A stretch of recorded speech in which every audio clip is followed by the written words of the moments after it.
welcome to Roundtable Live. My name is Bear Taffy, joined by Rockley Smile and a whole bunch of new people today to do our E3 2016 recap show. This is AlpacaPatrol, Michael A.L. Fox, and joining us for the first time is RumbleMuffin. Welcome, folks. Hey, everybody. Woo! Yeah. Woo! It's going to be a fun one, man. Today's show is all about Resident Evil 7's demo. We're going to theory craft for 2 hours the entire time. That's my life now. Hey. No, we're going to be talking about E3 2016 all the goddamn day long here. We're going to be starting off with EA, going through all the major conferences, including the PC gaming show and Nintendo to a certain extent. And then we'll do some Ask Roundtable and Nick's Weird Games to round it out, just to sort of create a sense of continuity between the episodes, because Lord knows we need that. And that should do it, right? Yeah, that's just about it. So this will be fun. Yeah. We all, for the most part, watched just about every conference, I think. If you missed any of our live coverage, by the way, quite a few people joined us for the Roundtable Crew Does E3 2016 coverage. So if you missed any part of that, the Twitch VOD should be available now. It might be muted in certain parts. In fact, it almost certainly is. But then also, I can't put it up on YouTube either, sadly, because that would be claimed by everyone, literally everyone. So if you want to watch that, Twitch VOD is available. But we're going to talk about the extent of it here and now, anyway, for your entertainment. And let's start off with Electronic Arts, shall we? With EA coming out of the gates with a bang, right? Oh, yeah. Coming out swinging. Conference. Oh, man. EA just... I mean, I think EA's best in show, right? Clearly. Oh, yeah. Oh, absolutely. Definitely. We're being very sarcastic. We're being like palpably sarcastic. Well, actually, big news on the EA front, though, in my opinion. Mm-hmm. Titanfall 2 has a single player. Yes. That's pretty cool. Titanfall 2 looks good. Let me put that out there for sure. Yeah, I agree with that. And, it's important to note, the head of Respawn Entertainment is Vince West and Jason Zampella or whatever, or I might mix the first names up there. But those are the guys who were the head of the Infinity Ward studio before Infinity Ward kind of crumbled and went away and became its own new studio without them. And they took the whole Call of Duty team that did, Call of Duty 1, 2, Modern Warfare 1, and Modern Warfare 2, which were great single-player campaigns. So... You're a little off on the names. It's Kanye West and Jason Voorhees. Right, yes, that's it. Yeah, those are two. Sorry, yeah. You're close, though. I don't know how you forgot. I don't know. They're pretty memorable names, I thought, anyway. They are, yeah, you're right. Yeah, that's my bad. Legendary franchise, man. Kanye's been all about Titanfall. I'm really proud of him for sticking with this franchise. Yeah. Well, I mean, the celebrities are actually all about Battlefield 1, but we'll get to that in a few minutes. Very true. Titanfall, yeah, it's just... There's something really peculiar about Titanfall. I can't really tell if it's trying to compete directly with, like, the Call of Duties and Battlefields of the world, or if it's just trying to carve its own niche of futuristic jetpack robo combat, right? But now that's not really a niche anymore. Now that's just sort of like the standard fare that everybody's getting kind of tired of. Well, it's yeah, sorry, go on.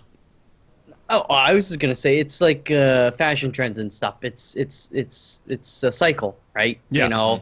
We're gonna go back to all these World War I, old medieval type stuff, and then it's gonna evolve again once people, forget that we had a million of these futuristic shooters and stuff like that. Right. They're pushing in both directions at the same time. I mean, one franchise is going further into the future and the other one's going back into the past. So they're both just struggling to get away from the status quo in some way. They just don't know quite how to differentiate properly. I think the first Titanfall was trying to be like something new in that same space, but then...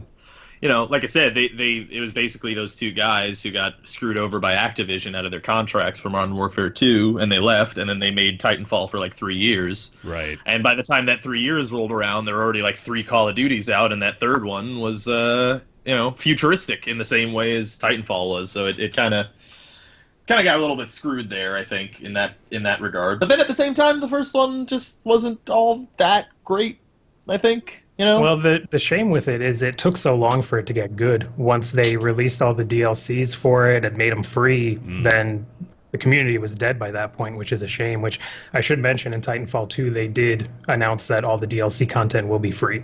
Oh, that's good. That's cool. All right. Well, Copy that. they've learned their lesson then, clearly, in that they know that they need to latch on to their audience right away as opposed to letting them slip away like that. Sounds like they really changed the game.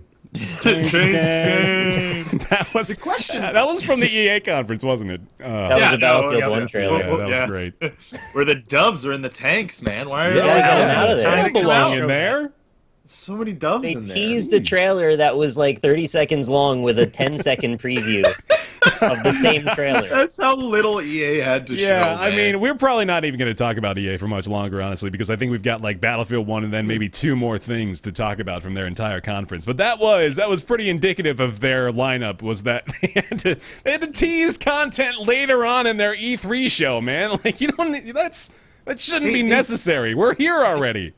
They teased the trailer with the same trailer. Like Yeah. that's Didn't they also lie in one of the pop-ups and say something was coming up in 5 Yeah, minutes? they and were. then it just They didn't? said Battlefield 1 coming up in 5 minutes. It's like they almost It was like 20 acted later. like Battlefield 1 was the entire point of the show. And like, I guess you can't really blame them, right? Because they did have literally the most popular video game trailer of all time show up a couple months ago. So, or no, that wasn't that long ago, right? That was probably like a month ago. But yeah, it is probably worthy of being a little bit more overhyped. But they did really seem to hammer it down that Battlefield 1 was coming. They don't want to let us forget. yeah, it's their They big- had a lot of, hey, let's show devs working on drawing tablets and Oh god. Yeah. actual game footage. That's becoming a trope now, I think. Yeah. It's surprising too, because EA used to publish a lot of stuff. But I mean, even looking at this E3 recap site, they really in an hour they showed 7 games. So here, let's pick the one that doesn't fit with the others. All right. Yeah. Filtered Yeah. by EA. I think that's pretty easy. Battlefield 1, EA Star Wars, or Iron. I don't know. Fee. Yeah. It's pronounced iron. Yeah. What it is is pronounced what iron. it's?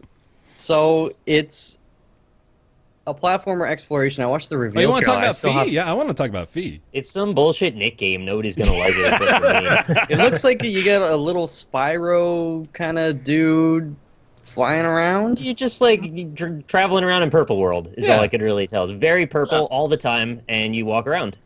It looked cool. It was like it gave me like an idea of Journey meets Ori and the Blind Forest a little bit, where you've got the actual gameplay is pretty reminiscent of the way you walk around and interact with the world in Journey, but it's also got its own very unique art style too. It's very dark purple, like Nick said, kind of that. I think purple is probably going to have some sort of significance in this game, given its Better, prominence. because it's 100% of what you see all the time. Yeah, but otherwise, I think it does look really interesting. I am on board for another Yeah, I'll play it. style of game like Yeah. this. Yeah, it looks cool. Yeah. Thanks, EA. And then they teased Mass Effect Andromeda, but they didn't really show anything They either. did, yeah. So we didn't really learn much there. We got a release date of March 2017. That's about all I think that we're going to see from BioWare up to this point.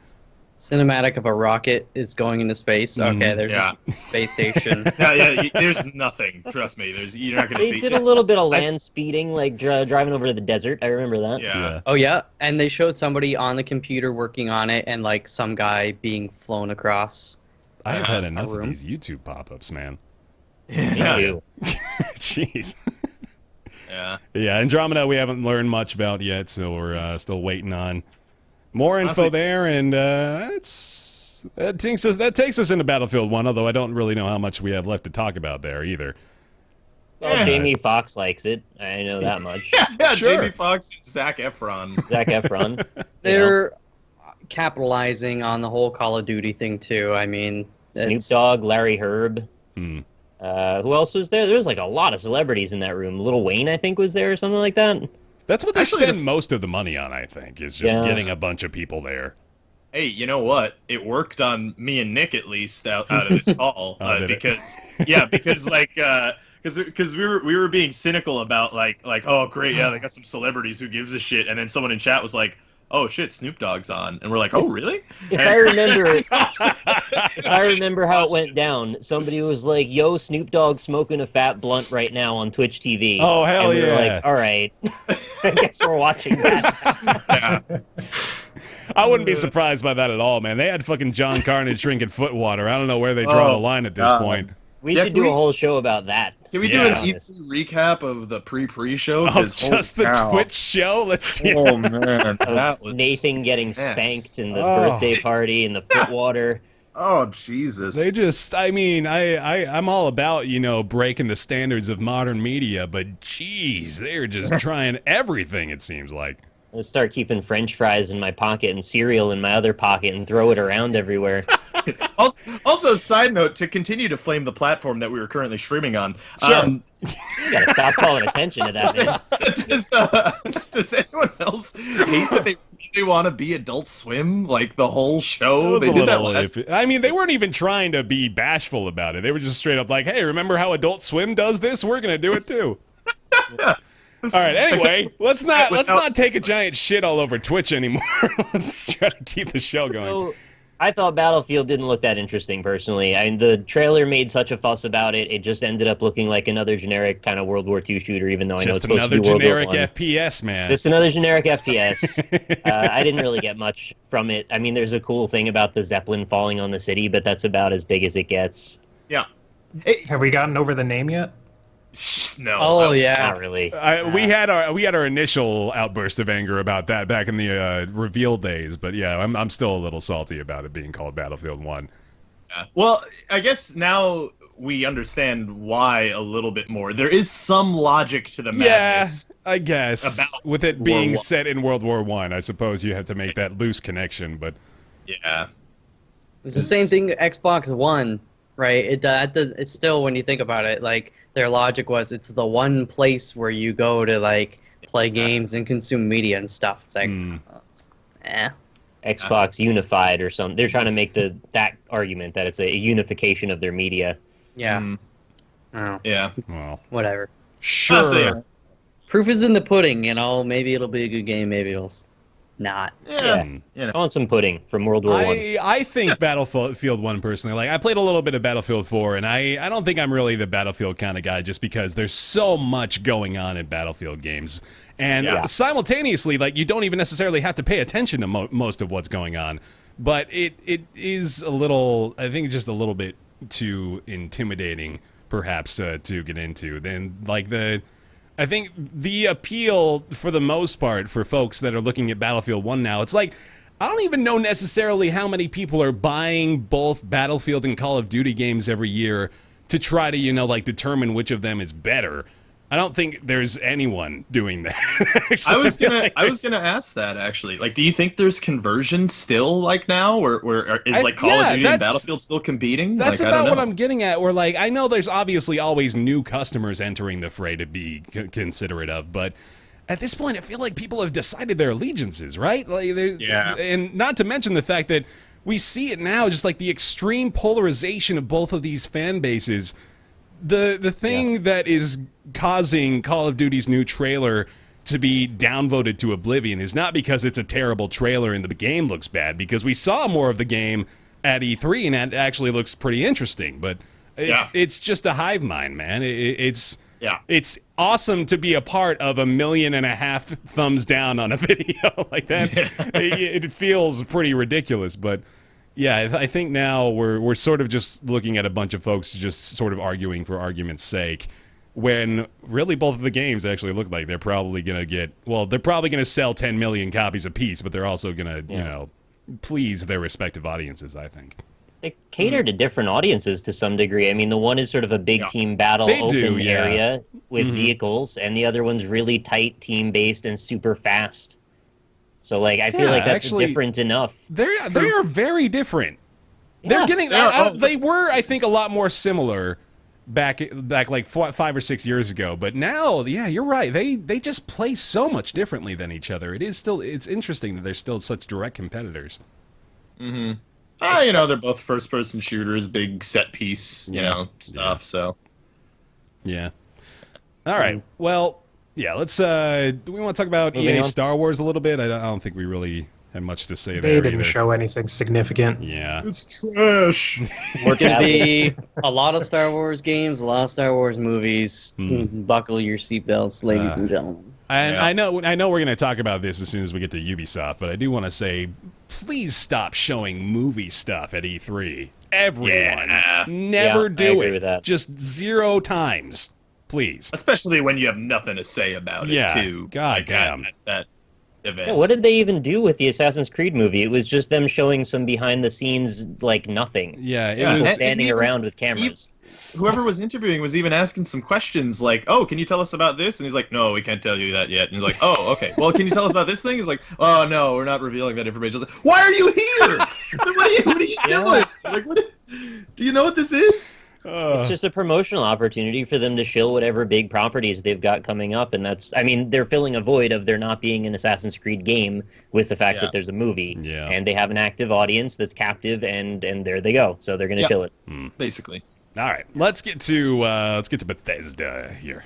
Let's get to Bethesda. Let's get to Bethesda, man. I want to start off with Prey, the weirdly rebooted sequel / spiritual successor / reboot / I don't even know anymore. No fucking idea what happened that led to this. I don't Game even. reveal. So Can you even call it a spiritual successor? I That's- have no fucking idea, man. I don't know what Yeah. this is. It's just like they didn't even bother explaining it. There was a game that came out in 2006 called Prey on the Xbox 360. It was pretty good. I didn't actually mind it that much. It was not a bad game, but it, also wasn't amazing. And they were supposed to make a Prey 2. And that just never happened. All the assets from that, I guess, were just now poured into this new game, which is also called Prey. Came out 10 years later, also called Prey. It's totally different, too. Like, it has nothing to do with the first game. It's so bizarre. I don't even know that the assets were carried over. I think it's just an entirely new reboot of the concept Is that it? still Oh, has God. nothing to do with the original concept. Yeah. Why does he keep making coffee and looking at his eye? He's getting stoned, man. You see that bloodshot eye? Holy cow. It looked pretty cool. Yeah, it Like, did look pretty cool, and I don't even mean to shit on it. It was just so bewilderingly confusing Yeah. that that's what I ended up thinking about the whole time the trailer was on, because I didn't get how they got from point A to point B for that particular title. Had they called it anything else, I wouldn't have even blinked about it. It would have been fine. Yeah. Yeah. Why does he have a pump action shotgun? Oh, you'll This see. is the future. I gotta jump to where you're watching live in the trailer for folks, man. Give you the live commentary. Yeah. So, yeah, I agree with Nick. It actually looks pretty interesting. I think this is a good. I wish it was a new IP. Honestly, I'd be so much happier talking about this game if it wasn't just like the fact that it's so fucking confusing. But it looks very interesting. It seems like I think what happened is they were making a game and they didn't necessarily have a hard name on it, and they had the license for Prey, and they knew that people wanted to see what? Prey. No. The thing is, though, nobody's buying Prey on name recognition because it ultimately was average at best, and to some critics, it tanked. So, like, if anything, that could be a detriment. It's like calling it, like, The Darkness 3 or something. People don't want to go out and buy that. I think the original Prey has like a cult following, though. I'm pretty sure. Like they've got like a cult thing. Like much. people were excited for a Prey It was 2. Quake 2 I know- crossed with Native American lore, which is a very odd concept. I know people were excited for Prey 2. I know that's definitely true. I don't know how much of a cult following that Prey has maintained since a decade ago. I couldn't tell you that, but there's a lot to be excited for, at least about what we've seen from Prey anyway. Arcane Studios, that is it sounds familiar, but I might just be misplacing That's that. Dishonored. That is Dishonored. Okay, so yeah, that's actually very encouraging then. Mm-hmm. So that studio is killing it in this case. They've got Dishonored 2 along with Prey coming along in the next year or so. Really excited. Which I'm surprised about. I wouldn't think that studio under Bethesda, which is under ZeniMax, would be split into two groups to make Dishonored 2 and Prey at the same time. Yeah. I wouldn't think it was that big, but I guess it is that they can work simultaneous on two development projects. Indeed. Dishonored 2. Excited for this one as well, again? Anybody play Okay. Dishonored? Who played Dishonored? Yeah. I haven't played it. I wanted to, I but got never like got around to it. halfway through it. Mhm. Yeah. Never played it. Dishonored I mean, was...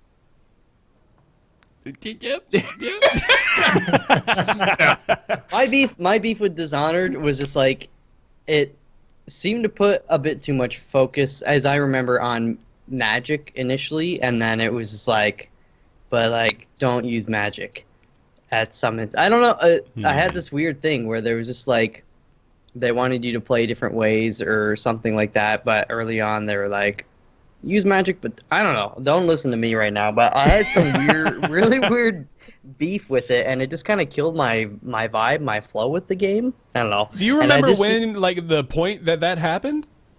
Like within this, like, I don't know, first few hours probably. Like I kept playing it for a while, but then it just kind of lingered, and I didn't like how big their hands were, and like. Oh man, you're not gonna like Donald Trump then. You George Costanza? Like what? No, there was just something weird about the game. They got normal size hands. You're being pedantic. No, they're comically large hands. No, they're a little oversized. They're a little abnormal. I have an actual point to make about what you just said. Okay. They actually had an episode of the show Face Off where this show is they do sci-fi movie cosmetic like makeups and stuff. And one of the challenges in the show Face Off was to design a character with the proportions of Dishonored. Seriously. Really? So, yeah. Huh. No, they are oddly proportioned. Oh, okay. Did they give them big hands? Yes. Oh, there you go. Well, shit, man. The most tangential random shit that I was able to fingers. back you up there. Point Actually, proven, I I have a guess. similar. I've got a similar thing as MALF. Like I didn't play it because I read the Game Informer article on it like 2 years before it came out. Yeah. And at that time, and I know that this is stupid. Originally it was going to be an open world game, and then it came out and it wasn't, and it kind of burned me, kind of turned me off. And I think the game lended itself to not being open world, and that was a good thing for them. But I just never played it because of that. Unfortunately, Well, I was like okay. super pumped for it. Fair enough, I guess. I mean, What they showed of the new one seemed pretty nice. I like the new traversal. I like the fact that you could do these like linked combos for kills. I thought that looked interesting. Yeah. The environments looked very pretty. Made me want to walk around in them, and the more freedom you get, I think the better in that instance. It just really made me want to go back and play like the original Thief, and then Thief came out like with the new one, Thief 4 or whatever the Right. heck number it was, and it was very like shitty, had trouble development and stuff, and that just made me feel even worse about the whole situation. Is like it's like brought that nostalgia of like that stealthy kind of game back to me, and I really really enjoyed the realism of Thief. Maybe that's what's coming back to me, is like I wanted just that whole like straight up just be sneaky. Like I don't need magic or any funky business to get around. I just want to, because like I watched my brother play it when we first installed it on the computer back in the day, and he was shooting out the torches with like the water arrows and stuff like that. I was like, oh, that's so cool. And he's going up beating people with the little jack thingy, the black jack or whatever.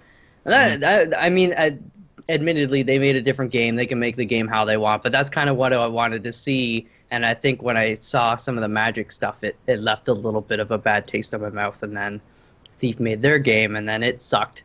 And then it's like, you just got an impossible expectation, I think, man. my standards are very specific. Yeah.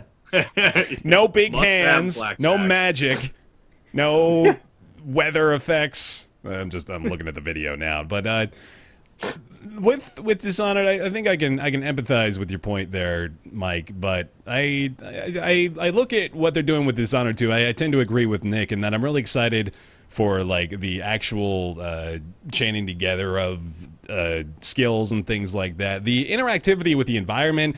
It's obviously, like with the set pieces that you build for E3, you're going to want to try to showcase as much of that kind of stuff as you can. But it seems like they're building more with that in mind this time around. They're trying to make it so you can actually interact with the area around you and try to at least feign having multiple ways of addressing a particular scenario, as opposed to just saying like, oh, okay, I'm just going to use the thing that's been working for every situation I've been in up to this point. Yeah. And from the bit they showed of the actual gameplay, it sort of looked like they were trying to create the environments with the idea of it being sort of like a playground, that you could spend time in different areas, do different types of approaches, and the traversal is just, it seems like it's really, really good, and I love that. Anything that lets you walk around in a way that seems really unorthodox, jump up to the sides of buildings, grab onto things, pull yourself around, you don't see that as much in first person, so it seems like it's cool. Indeed. One thing that we did mention when we were all watching it, though, and the game looks cool, and people are really excited for it, and they should be, because it does look like they're doing a good job. Mhm. But we all mentioned this when we were watching it, is the animations looked a little bit off, right? They looked Yeah, a a little little bit funky, which is I think I weird. recall that. The impacts felt a bit cartoonish. Yeah, which I think the first one really didn't have that issue. So it's interesting that it's a year out. So I mean, they could tune that kind of stuff up. But it was interesting seeing that. Also has 2 playable characters, which the first one didn't. That's awesome. interesting too. Mm-hmm. That is cool. Wonder if it'll be 2 distinctly different storylines then, or if they all just kind of intermingle with one another. I think they are positioning it sort of like RE2, where you could like play as 2 people that sort of intersect at different points. Okay. That'd be cool. I'd be into that. Yeah, absolutely. The environments look great, but yeah, I think I'm with you there. The animations are a little wonky, but as you mentioned, it's probably early on development still. November 11th is the release date for Dishonored 2, though, so not quite as far away as we... Yeah, not a year out at all. Yeah, 5 months down. I think the animation I'm looking at, I think they're slightly exaggerated, just like the hands and their facial features and stuff like that. It's a little. You think it's deliberate? I do. Yeah. Some of it looked grittier a little, to me. Yeah, like it looked. There was some. It looked like there was some frames missing out of some of the animations at some points, which was interesting. But not the end of the world, and a year out of development and whatnot. Real quick, just want to touch on the fact that they did announce Elder Scrolls Skyrim Special Edition. Straight up, what you have on PC Skyrim now that you've spent hours modding for, that's being released officially. That's more or less what the news is here. And worse. Yeah. People are saying it it looks worse than a lot of the mods. Let's be You get okay. a free update if you bought all of it. You get it for free. So Yeah. Yes, that's in a non-cynical note. That's pretty cool, actually. Like on Definitely. PC, if you have all the DLC, you just get it for free, which is cool. It's just like a patch that just makes the game look better. Which also means that the mods just need to be updated, not remade. it could just break everything, though. Oh, it's Yeah. good. I'm sure it is. But mods always break every patch of every game, Yeah. so they just have to update them. So. The thing that bugged me about it is when they were showing their trailer, they were showing off like the new features they added in. To me, it just seemed like they went to Skyrim Nexus, sorted by top 100 mods, and then just added those features to the game. Yeah. Yeah, it's got like new snow shaders, new water shaders, and it's all just all these It's very more for console. yeah. And you know what? I was being very cynical about it right out of the gate, but to be honest, this is pretty great for folks who really don't want to waste their time. Not waste their time, but like spend a ton of time modding and figuring out how to mod files, how to actually get things to look the way you want it, how to get mods to work with other mods. Like, this is a very streamlined and compacted process or method of obtaining that experience with Skyrim without having to deal with all the bullshit yourself. So that is, And that Just is made a quite good. patch. Yeah, It's like an auto installer patch that installs a group of mods that they approved of. I guess. Well, Yeah. they said that with the special edition, that they're doing the same thing with Fallout 4, right? Where you can put mods onto this one on the console, right? So that's cool because I mean, Skyrim I think has like the most mods of like any game. It's got like 10,000 Yeah, or I something. wouldn't Quite be a few. surprised. Yeah. There's a So lot. that's pretty cool. I'm Maybe really it- excited that they decided to go bold and actually turn all the dragons into Thomas the Tank Engine in the Right. official release. Yeah, I know. That's huge stuff. There's a Macho Man Randy Savage one too that I really wanted to install a while back, Yeah. which was it looks pretty good. But do you feel like maybe this is a way of like tiding people over? This is their way of saying like This There's is not this gonna is be a what you get new until Elder Elder Scrolls Scrolls 6. until like 2019 Guys, or there's something. 7 million players in Elder Scrolls Online, and you're gonna say there's no Elder Scrolls right now? Yes. Come on. Actually, Skyrim is still like some of the top numbers on Steam. by Yeah, the well, way. I mean, when we were joking about the 7 million in players comment that they made during the presentation, we actually got someone tweeted out the screenshot of the live statistics. So it was something like 20,000 25. people currently playing Skyrim, and then like 2,500 playing the Elder Scrolls Online. Keep in mind, though, those numbers don't reflect people not using Steam. There are more than they showed, but probably I can't imagine that many more. It's definitely not 7 It's not million. 7 million. Yeah, it's not 7 million. They'd be lucky to have 7 figures if even close to that. Yeah. It's, Didn't online go free to play at some point? It did, yeah. So you have to, you have the initial paywall. You got to pay like $40 or $60. I think it was initially 60. Now it might be 40 or even less. And then you just get all the content after that. So I mean, like the appeal is there. I think that's a pretty good payment system, at least. I've heard good things too. Like as soon as I tweeted "Stop talking about Elder Scrolls Online," I had like 4 or 5 people tell me, "Yo, it's actually pretty good, though." Like so. I've never heard that from anyone. Yeah, but well. see, here's the thing. The people that tweet that are the people who have played it for like a year and a half. So they obviously... It's like, you know, how TV shows, like by the 5th season, all of the ratings go up like really high. That's because those people still like the show, and those are the ones still watching. Okay. The ones who stopped watching aren't making the reviews anymore. You know what I mean? I thought you were trying to tell me like it's sort of a Stockholm syndrome of video games, where they're like, okay, well, we've invested a year and a half into this MMO now. It better damn well be good. No, the people who really like it are the ones who are still playing. You know? Yeah, I gotcha. Mm-hmm. So. So Can you there's talk about Fallout 4 marble mazes? Because I'm kind of hyped for that. it's interesting. Yeah, so What? Fallout 4 workshops. Yeah, tell me all about that then. There's not that much to say. They just announced there's these really weird ass updates they're adding where you can like build a machine that moves marbles around for some reason. Just a lot of expansions being made to know. the. Well, that is it. I mean, like the Fallout 4 base building, I guess, is getting a very thorough upgrade. So they're gonna let you. Sorry, what? I was gonna say as it should. Yeah, no, it was in desperate need of it, I think. And I wonder if they're changing the actual snapping and grid usage and the way that the actual building works on console. They showed things snapping together, Oh, good, okay. Yeah, there was no snapping. Yeah. Yeah, not being cynical, I actually think it'll be really silly and fun to make marble mazes in Fallout 4. That's just a me thing. That's like, you don't have to relate to why I think that's fun. I totally agree. I think a lot of people, Fallout 4, I think came out and people actually found it kind of lackluster, but that wasn't because of all the other stuff. It was just the story.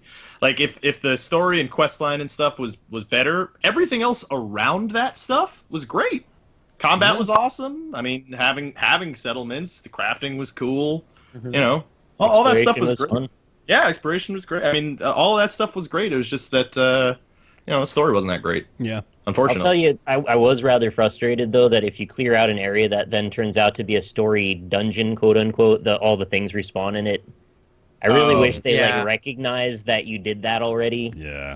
Did they do that? That sucks. They did that so that hard. happened to me in the game. Several times. That sucks. That's just like to me that's RPG 101. Like you're in this living, breathing world, and then you go clear out a place, you come back, literally like 10 minutes later, actually, after having activated the quest, and it's just like, oh, nothing ever happened here. Right. Not the end of the world. It just kind of cheapens it. Sorry. Didn't Witcher 3 account for that? Where if you go kill something before you're supposed to in the quest, you just have a dialogue option saying, I already did that? Right. That's smart. I mean, even Fallout 3 did that, too. I mean, Fallout 3 did the same thing, where like, oh, there's mercenaries at the school, and they've been harassing it. I cleared them out already. They had some good guns. Are you sure? We thought we saw them. No, they're all. Yeah. I killed them like they were animals. Every last one of them. And then Quake Champions was probably the last big one coming out of Bethesda, completely out of nowhere too. Yeah, that was their first reveal. No release date, no even platform announcements yet for this one. No even gameplay. Yeah, we got a reveal trailer for Quake Champions, and that was it. So, I'm hyped for anything Quake, but like I really wish they showed a little of the gameplay. Like that does matter a little in this case. I'd rather they waited to announce it until we could actually see a little bit of it. And then they added that little caveat in at the very end that was like, and the player characters will each have their own specific abilities. I was like, are we doing some kind of like Bethesda Overwatch here? Going most of the directions, I think. Yeah. It's called Quake Champions, so I mean that alone sort of gives you positions the vibe. It that way a little. Yeah. I mean, here's the thing. If it is, like, even if they are doing the Overwatch thing, which honestly it sounds like they are, even though we would like another arena shooter, an arena shooter with some of those elements might be kind of cool, like a really, really fast-paced Overwatch. You know, Overwatch where everybody's Tracer, pretty much. It also that might sounds not- great, doesn't it? It might not be nearly as serious as we think. It might be just this guy has extra ammo for the shotgun. This guy has 5 more health. It could be like really minor Halo-style loadouts, yeah. Yeah, could be. I'm gonna play it. I love Quake. I can't wait to see what it is. It's not the most exciting thing they could have done. That probably would have been to relaunch Quake 1 with like a completely new engine and make it beautiful. Yeah, but they did it with Doom. This is all right too. I'm happy about it. I remember actually my oldest brother, he used to call up his friend who lived down the road, and they would coordinate playing Quake online against each other on our computer. Yeah. Because, you know, as soon as you went online, boop, boop, boop, and dial up, you couldn't talk on the phone. So they'd be like, all right, in 10 minutes you log on, and they would coordinate this shit. And I would watch them play just one-on-one, killing each other. And it's like, it was really cool. So, like, I, too, am excited to go and play this because it's come a long way. And you know what? Overwatch is fun. I'm going to play it, but I like to have some good competition. Sure, man, yeah. That's what it is. So, you know, I don't know. We've seen what Overwatch does to its competition, though. Yeah. You've checked out Battleborn recently. I read today that they're doing the DLC for skins and different things and platinum tokens and golden guns. Oh boy. Yeah, they're trying over there. Apparently they didn't make enough money. All right, let's not deviate too Okay. far, though. Moving on. Elder Scrolls Hearthstone. Ah. Oh, I'm sorry, Legends. Oh, is that's what I meant right. to Yeah, say. the card game. I totally forgot about that too. Oh, I forgot about that also because Yeah. everyone has a fucking card game this year. Hey, I'm excited about Gwent. Gwent Yeah, does people look. like Yeah, Gwent. well, let's not completely ignore the Elder Scrolls Legends just because it does exist. It's another one. It's another. I mean, yeah, that's There you it. go. That's it. our It's- thoughts on it. Don't ignore Yeah. it. Don't talk down to it, but it's another one. I mean, yeah. They don't even have gameplay, so I mean, we have nothing that we can go off of. So yeah, the Elder Scrolls is making an online card game. So hooray! And, The thing is, Elder Scrolls Legends does look very Hearthstone-y, from the little bit that they've shown. Which it's easy to be cynical and see like all of the card games coming out and being like, oh god, everybody's trying to fucking bite into the Hearthstone hype. Yeah. But then honestly, if you look at the other two that are on people's minds are the RuneScape one, right, and then Gwent. And both the RuneScape one and Gwent play extraordinarily different from Hearthstone. Like they're completely different games. Like the RuneScape one, I don't know if you guys have seen it, but it actually looks kind of cool. It's not you are battling against another person, but you don't use your cards against them exactly. You summon monsters for your hero to fight. And you go through like this RPG simultaneously with someone, and then if you both make it to the end, you fight at the end, kind of thing. That's kind of neat. So that's kind of yeah. And then Gwent just plays like Gwent. Yeah. So. No, Gwent is like entirely different. It's not even really in the same ballpark as Hearthstone. It's just a totally different game. Mm-hmm. And I think you're right in that we may be a little over generalizing the trading card genre. Or even the collectible card game genre to say like it's just another Hearthstone, Right. But Elder Scrolls Legends, I think we still have to wait a little bit just because we don't know nearly enough about what's going on with that. Remember Magic Duels? Yeah, I do. Mhm. Seeing all of this, it's just like, man, Wizards really dropped the ball, They didn't did. they? Oh, they don't even know. Oh, you didn't know? They don't have a clue what they're missing out on right now. Yeah. They had first to freaking market, and they lost it all. Yeah. Nobody gives a shit about that game now. All right, let's go to Microsoft. Oh man, I made Bear uncomfortable. I'm sorry. No, I mean, we've already burned a bunch of bridges today, so we're fine. That's what you're supposed to. Let's talk about let's talk about Gwent while we're on it. Sure, Witcher card game got the reveal. September 2016 is the proposed release date. If you haven't played Gwent before, it is the built-in card game. It's the mini game within The Witcher 3 that everyone loved. I really enjoyed Gwent too. Did you guys play a lot of Gwent within The Witcher? Not really. I played The Witcher. Played every single match. Good. Oh yes. Okay. That's how people played Witcher 3. It was either people who were just like, Oh, you want to play Gwent? Absolutely, Right. I will absolutely play Gwent with you. Or like a person like me who's just like, nah, I'm not gonna play Gwent. I'm not doing. I Sorry. love how many great opportunities you had to just play Gwent with strangers in that world where like. Otherwise, without them being in the confines of a video game, it would be very strange to offer to play a game of cards in that circumstance, right? Did any of you also get the feeling that it felt like Final Fantasy VIII when Tetramaster was the game everyone played in the world, and you would walk around like a Pokemon battler? Trying I to remember that. challenge Yeah, everybody? yeah, that was great too. What were some other great like just? Oh, okay. Well, I can't even speculate about the best mini games without talking about Blitzball because holy shit, I think I played more Blitzball in my initial save file on Final Fantasy X than I did of the actual game Final Fantasy X. It was like 120 hours in the save file. I'm pretty sure like 60 plus were just Blitzball. I was obsessed. But it was Triple Triad, and Tetramaster was the one in Final Fantasy XI, I think. I might have had them backward. Triple Sorry. Triad was the yeah, damn it. Now I can't remember. Yeah, all right. Anyway. One was in 8, one was in 11. That's I all. love Right. games within games, man. Yeah, dude. It's great. It's great. Absolutely, especially when they're played in the loading screen. That's my favorite. Oh yeah. Ridge Racer. Later. Yeah, Gwent is certainly looking exciting though. So if I don't really want to explain the intricacies of Gwent, so go look it up if you haven't heard of it. But the card game itself is very fun to play. What else have we got here? So, Rumble, I want you to talk to me about the Xbox One S, because we all heard a bunch of words about it that we don't understand, and I'd like for those to be clarified if at all possible. Oh, the One S is the one that's fine. It's the Scorpio that Oh, I right, kinda the have an issue Scorpio, with. yeah. Mhm. Yeah. Yeah, you're right. So They were the One claiming S 4K.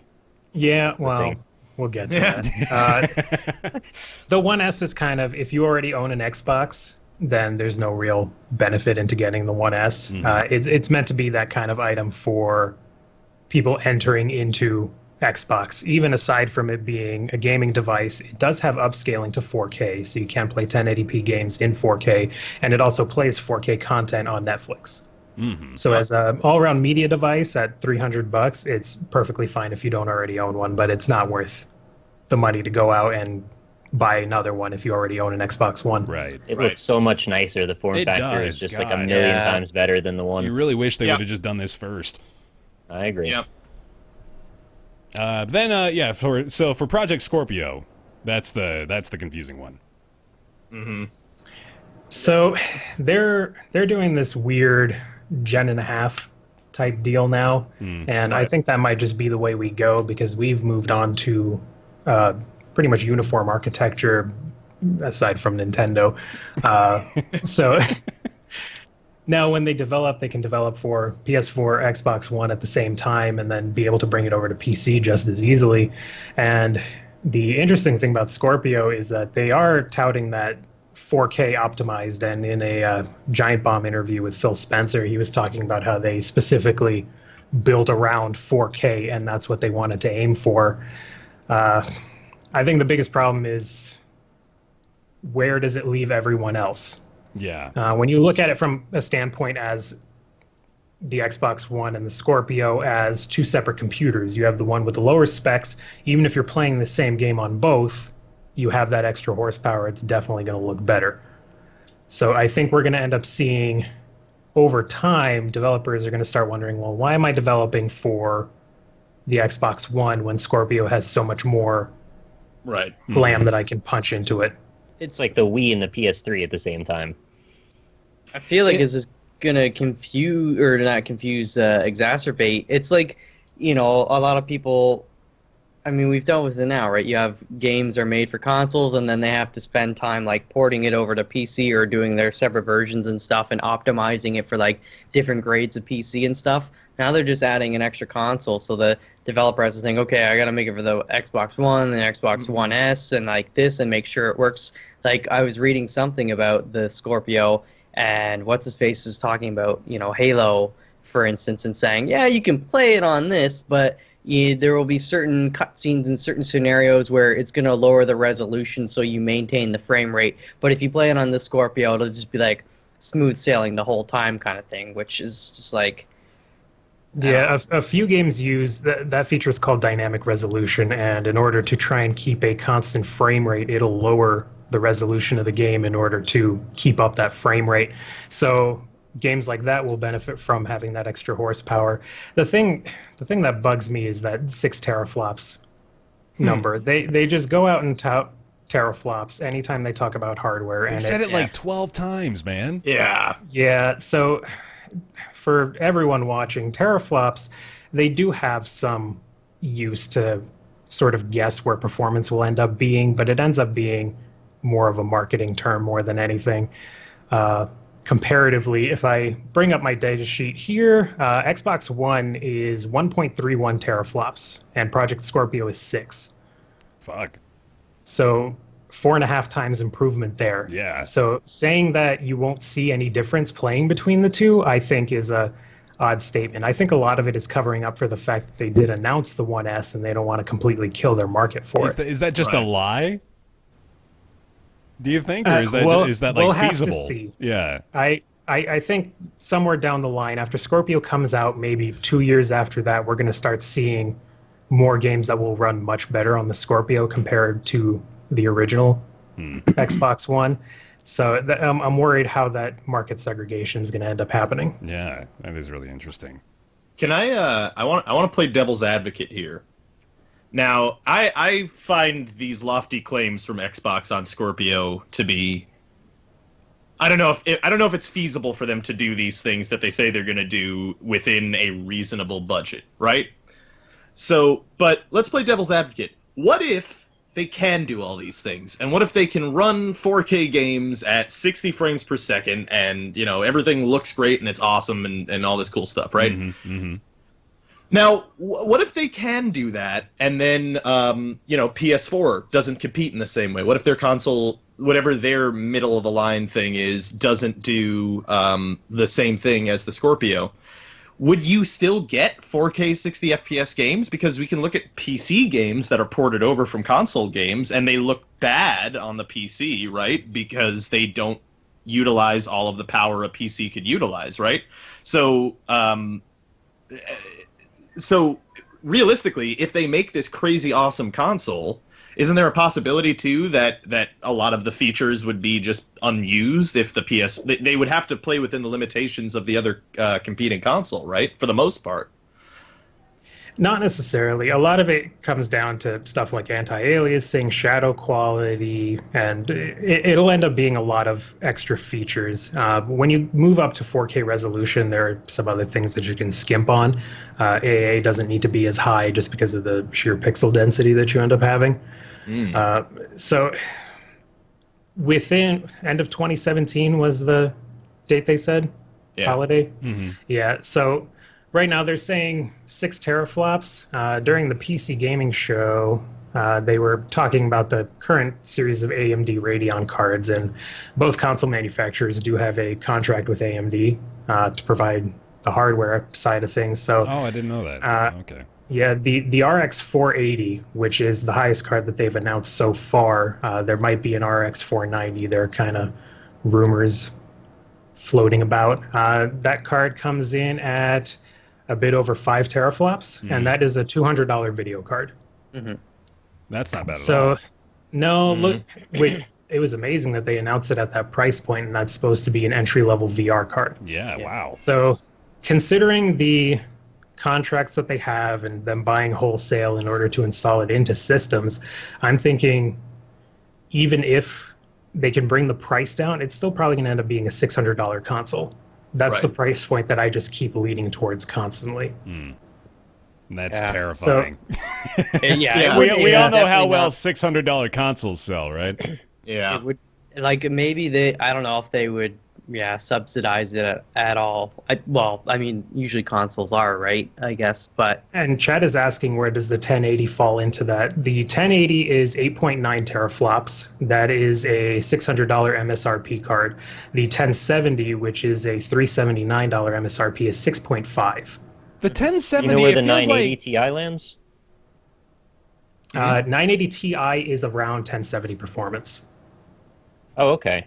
I feel like the 1070 has just like completely destroyed all previous notions we had about like the price and expectation we had for GPUs.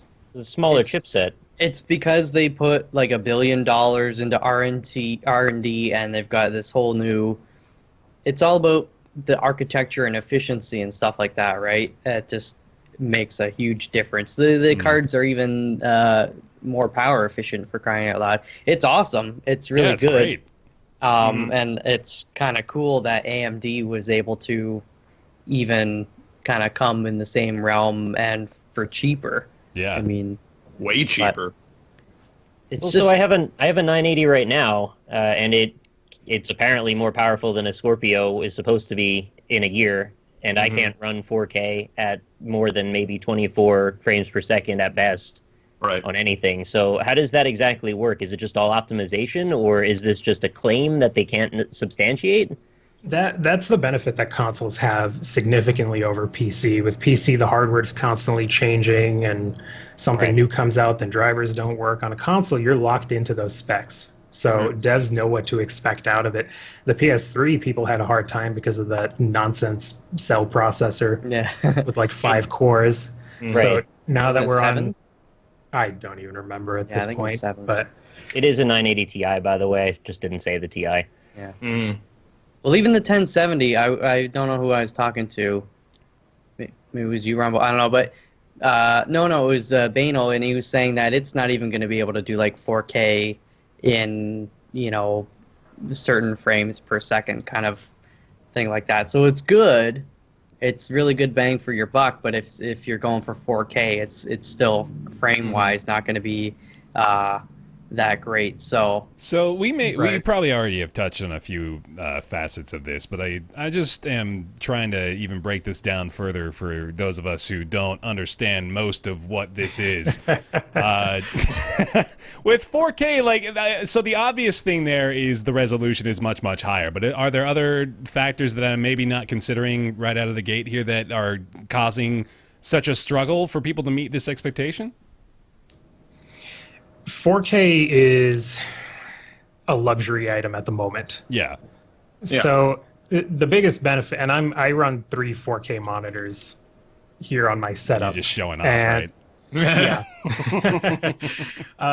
And for me, having that crispness is what I enjoy about 4K. So it's definitely not a necessity, and I'm wondering why they're so quick to push towards 4K. Yeah.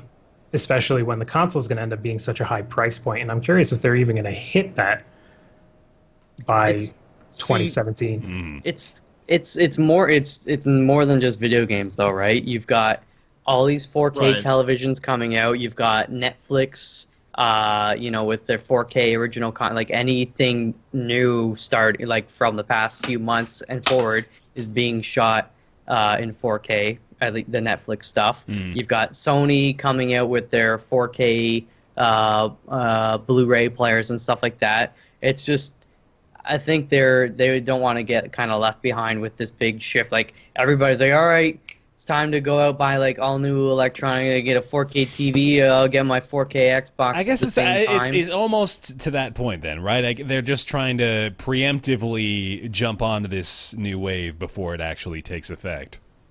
Which is smart if they can do it, but then the question is, can they do it with the hardware that they have right now? And would it not be beneficial to wait a year? Because as we're seeing, there's a bunch of really cool and interesting stuff in GPUs happening right now, and they must have been developing this for a while.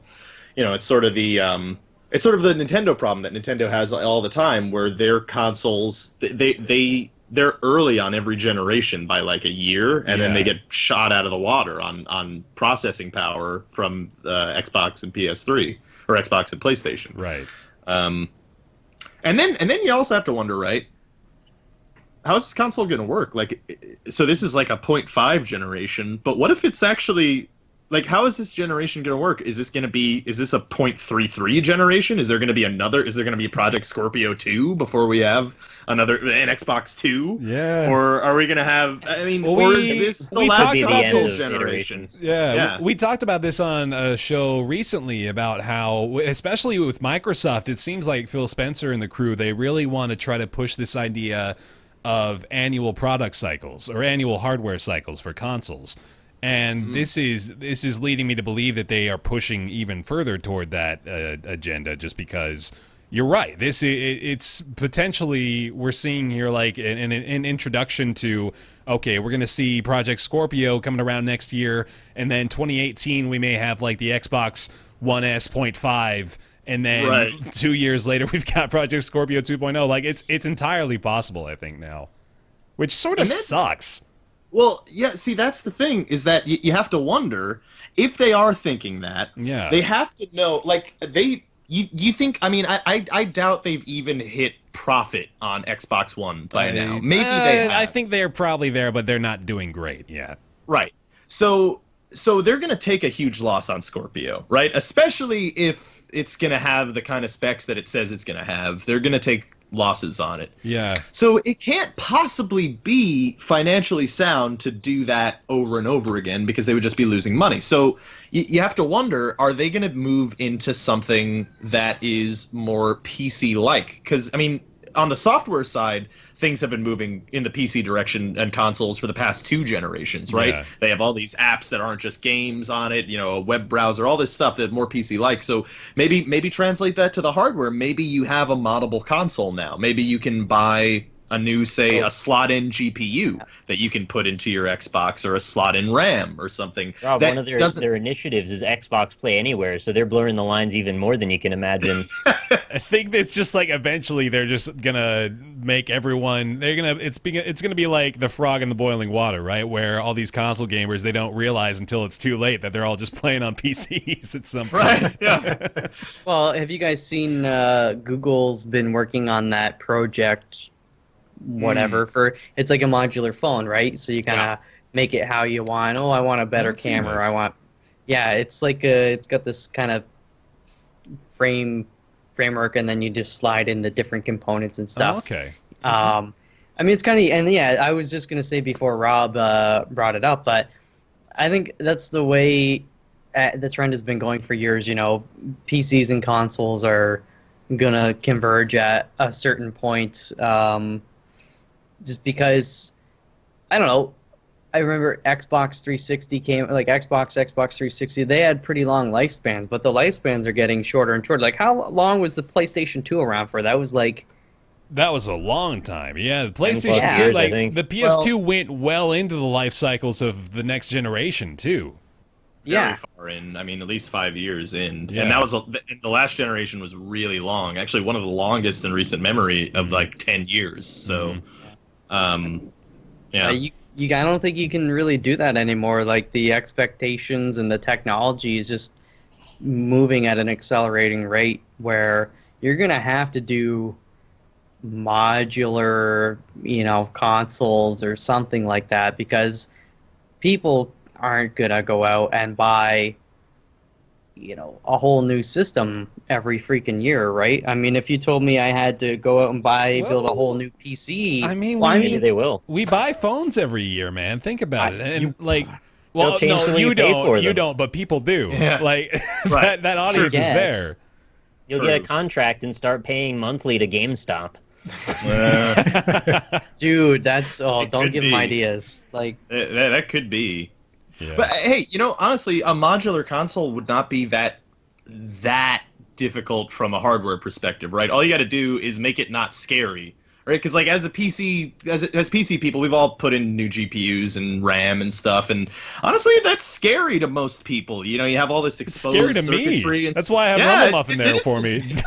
He's got to walk me through it. well, If you just put a plastic casing around this stuff and position things properly on the motherboard, you can just slot that shit in like it's an NES cartridge. you remember the Xbox 360, how you could buy the hard drive that plugs in on the top? You Yeah. just press the button. Yeah. Right. It comes down to some clever engineering and stuff, but of course they could do it. It's just, they need to build a good framework first and really plan it out because I mean, if you're making it, you got a modular system, then you really have to think about Options. if I have this new system on day one, and they keep this framework for a decade, right? And then people 10 years from now have the greatest GPU and terabyte of RAM and this and all that, you know, how do you account for the people that have never actually upgraded that playing the games? Is it just like with your computer? It's like after 5 years, sorry, this operating system doesn't support this computer. Like if you want to play this game, you have to upgrade to this stuff. Yeah. I mean, And I think even more importantly, it's a marketing issue for people like parents that want to get things for their kids. I mean, people couldn't properly differentiate between the Wii and the Wii U, and that caused them a whole lot of problems. So how fragmented are you going to make your audience if you've got an Xbox with 5 different GPUs you can buy, right? That's Well, I really feel like you just buy a PC at that point, but we've got to convince people why that's the better argument, I guess. the thing is, though, too, is like with a GPU that you can slot in. I mean, you could just have an options menu, right? I mean, we have that on PC, obviously, where we can custom tailor our options. And we saw there was a game recently that came out, right? I think it was on the PS4, where it has options, so you could set up different things if you want to turn on anti-aliasing, stuff like that, so you can sacrifice frame rate for better looks. So, I mean, that could just be the direction that consoles are going. And with a modular console, I mean, you could do the same kind of thing. Like, this will run on ultra graphics if you have, you know, Xbox 5.5 GPU, or it'll run on, you know, high graphics if you have the Xbox 4.5 GPU or something, you know? Right. I'm thinking of it, right? Whenever I log into because I have an NVIDIA card, you've got the little control panel, and it lists the games. You know, it scans your system and says, "Oh, you've got these games," and it says, it's got like the built-in "This game software. is not optimized," or this, Right. you know, and you can see what your current settings are, and you can get it to optimize. So I think they could very easily do something like that. Is you plug in a new GPU and it's like, oh shit, all right, it's that boy. Let's. That'd be great if that was the message that showed up. Yeah, the Probably amazing that process. cycle rolls up with your new settings. All right, I'm The gonna. problem with that, though, is developers would need to account for that too. Yeah. True, And that but would they do increase on the their PC. development cycles. Yeah, On the PC, they jam it on the PC and hope for the best. right. And they kind of fix small things for individual problems on certain devices, but that's why we get some poorly optimized games, because they just get shoveled over from console over to PC and kind of hope for the best, hoping that the extra horsepower will make up for the poor optimization. Yeah. I'm gonna. What they do. Can I cut us off here? I think we could Yeah, probably I talk think we about need this to move forever. on. Yeah, sorry. Well, I do want to talk about a few of the games that Microsoft announced too at E3. What games? They have Halo Wars 2, man. Yeah, I'm stoked. One of 3 new things that they showed. They Everything had else was- they had a couple of exclusives. Let's give them credit there. They actually managed to announce some exclusive titles for the Xbox One. They got Scalebound, the Dragon game. Looks pretty good. Right. Mm-hmm. Yeah. That's Platinum Games, release date 2017. Let me just get a little smidgen It's tricky of that because on like there.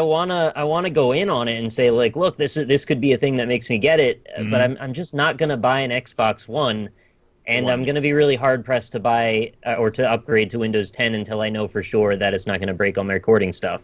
So I don't know if I'm gonna have a way to play it, but I'm excited for it to some degree. Yeah. I guess.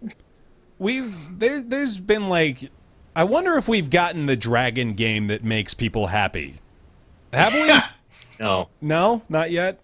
I just want to fly around as a fucking dragon, dog. Like, why is that so? They always limit your flying ability. And I understand from a design perspective, it's difficult, right? Because you don't want, if you allow people to fly, they're gonna like clip out of bounds like super easily. But I want freedom. That's the freedom of a dragon. That I want to fly around on a dragon. Dragons you are know? never Release truly free. title for the PS3, that one Dragon game. That was bad. Lair. Yeah. Lair. Mhm. Yeah. That was Play that. bad. Nobody likes that game. That was the They Reign used of the Fire of Dragon games. The to stupid Dragon tilt movies. mechanics at first until they patched in the ability to actually Oh, control right, the right. dragon directly. Oh God. Yeah. Tilting with a banana. Remember People the returned banana it to GameStop all the time. So like, what is this bullshit? I can't even control this game. I don't want this anymore. Oh man. Yeah. Yeah. No, but it think, looks. I remember particularly what bothered me about the Scalebound presentation was there's a part where the guy playing the demo was shooting like directly underneath what was so obviously like this giant glaring weak spot on the dude. No, it and was I a force field, man. Yeah. Oh, the force did I- field went down at the end, and then he went in and beat up the brain behind the force field, so he knew it was a force field. It was Okay. us that screwed up there. That was my fault then. Oh, that was driving me crazy. I couldn't believe it. I was like, come on, man. It's Although, in E3. fairness, it did look like a weak spot. It did look Did, like one. Yeah. Okay. So I'm glad I wasn't alone in being deceived. Yeah. I do want to briefly mention We Happy Few. I know this is multi-platform, but was featured in the Microsoft portion. This looks very good to me. This is I don't think that's supposed to be compulsion games. I think that might be compulsion games. But yeah, we've seen quite a bit of We Happy Few already, and gotten a few previews. It's. We still don't know exactly what kind of game it is. I do. think. Do you? Yeah, we do. Oh, you do? Yeah, Okay. it's been at PAX for at least a year. And Have you seen I have a gameplay? build I haven't of it. seen gameplay yet. That's what I I was played getting it. at. Oh, you It's played been in it? PAX for like Generated 3 years. brawler. Yeah, I played it too at PAX. Yeah. It's a procedurally generated brawler? Is that what you said? That's a great... That's what it is. I'm not kidding. Really? Yeah. What? Yeah. Basically, I it's had no procedurally idea. Okay. generated. They slot different parts in, and you walk around and try to. It's almost a survival game. Cool. All right. Well, I guess I was just totally misled. We Happy Few. Man, It's been in 0 for development 2. for a long time because I was at the first PAX Yeah. I went to, and I didn't go to the most recent PAX. They showed it last year that was too, 3 didn't years they? ago.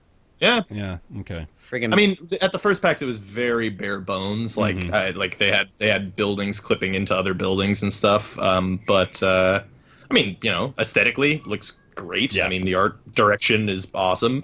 But at this Xbox conference, they did show a little bit of the story in the beginning. Which was cool. It's got Big a hands. little BioShock vibe. Yeah. You're not a big hands fan, huh? It's actually available July 26th on Steam. What? Holy Yeah. shit. Yeah. I have just... Oh, man, I am totally out of the loop on that. I have game. it I'm right now. excited for it. Oh, good. Oh. There's going to be a lot of Let's Plays of that in the Yeah. future, I'm sure. Yeah, there will be. All of us. I'll probably be one of them, yep. Yeah, every one of us. And- I'm not gonna. No. And then another I'll one, figure it out. another one coming up this year is Recore, which I am pretty excited for. It's a new IP that looks very promising. Yeah, by Rare. Yeah, Rare is making a real game, not. But you have to wonder who is at Rare now, right? Because like the old Rare devs left and they're making Yooka-Laylee now, right? Like. Yeah. Is it all of the old Rare devs who like did all the the Donkey Kong and Banjo-Kazooie back in the day, or is it new Rare? Like, because it's like New Infinity Ward. It has the name, but it's not the same studio, Right. really. Like it's completely been ripped apart and has a new team. So like, who is this Rare? Are we buying it on name recognition? is there a parent company to Rare right now? Does someone own Rare? Microsoft. Microsoft does. Yeah. Okay. now? Yeah, I bought them years ago. I couldn't tell you. game looks good. Yeah, absolutely. It's got it's another out there in the wilderness sort of thing. And actually, like, I'm drawing a lot of comparisons between this and Horizon New Dawn, which is another one that we saw during the Sony conference, in that they're just sort of like built around these. I think they both have, well, it may just be like a couple of factors in that there's robots and they're both feature a lead female protagonist. And that Where might did be you the get extent of it. Rare? No, It's- I was wrong. Chat it's just corrected me. Concept and Armature Studio and Oh. produced by KG and Inafune. It's in a Well, So, like, where did We're still curious. What happened to Rare? Rare is Rare is doing Sea of Thieves, which is the other one that's at the Xbox. Okay. That's what- Yeah. No, Sea of Thieves looks great too, though. Yeah. I'm excited No, it for Sea does. of Thieves. You guys gonna play it? Yeah, Yeah. absolutely, man. Did you Fuck ever yeah. play Sid Meier's Pirates? No. Because that is Yeah. totally the vibe I get from Sea of Thieves. I just It'd be played cool Cruise if Then the Does, yeah. YouTubers in that sweet ass trailer Yeah, dude. Mhm. screaming Yeah. about why is there water at the bottom of a boat? Oh, that was fucking annoying. Oh god, that was the worst. But the game looks great, Yeah. at least. The Definitely. game looks really fun. And did you guys play? I think we might have played it together. Did you play Black Wake? There was another pirate game. Oh, that was yeah. in Blood Wake? Yeah, Black Wake? I think it's called Black Wake, right? Quick? Bloodwake's the Xbox original, like Boat shooter. Twisted Metal with boats. Yeah. No, Black Wake is a pirate game. It's like a multiplayer combat pirate game where you can man the cannons, but you have to like go through all the processes of loading and firing the cannon before you can actually deal damage. So, like, you have to prepare. Oh, that was like a Mathas game. Yeah, man, you gotta forage for cannonballs out on the islands. You gotta build them together using raw materials. That's not true, but you do have to. Like, I was going the Mathas route. It's based on a mod, right? That one, I'm pretty sure. I don't know. Blackwake? I couldn't tell you. Okay. I'm inclined to believe you though. Nom nom. Yeah, Sea of Thieves does look pretty good as well. That's another exclusive for the Xbox One. And PC. Yeah. And PC, right? Yeah. No, I think that's when you say Microsoft. exclusive to Yeah, Xbox so, One, right. you mean it's also exclusive to Windows 10. and that's kind of part of their E3 recap as well, as the fact that they did announce, for the most part, moving forward, it looks like they want to try to release basically everything simultaneously on Windows 10 Live or Windows Live and Xbox. So that's actually pretty great news. If you're an Xbox gamer and happen to have a PC as well, it's sounding like the direction that Microsoft wants to go is to eventually just be able to play everything everywhere, right? They want to have like sort of a Netflix style to gaming, where if you pick up a game on the PC, then you can just like continue it later on downstairs on your Xbox. I think like we've had that in mind for a long time, but it's starting to seem like this is the actual fruition of that idea. It's the same thing that they tried to do with Windows RT or whatever the heck it was, right? It's like, no, RT.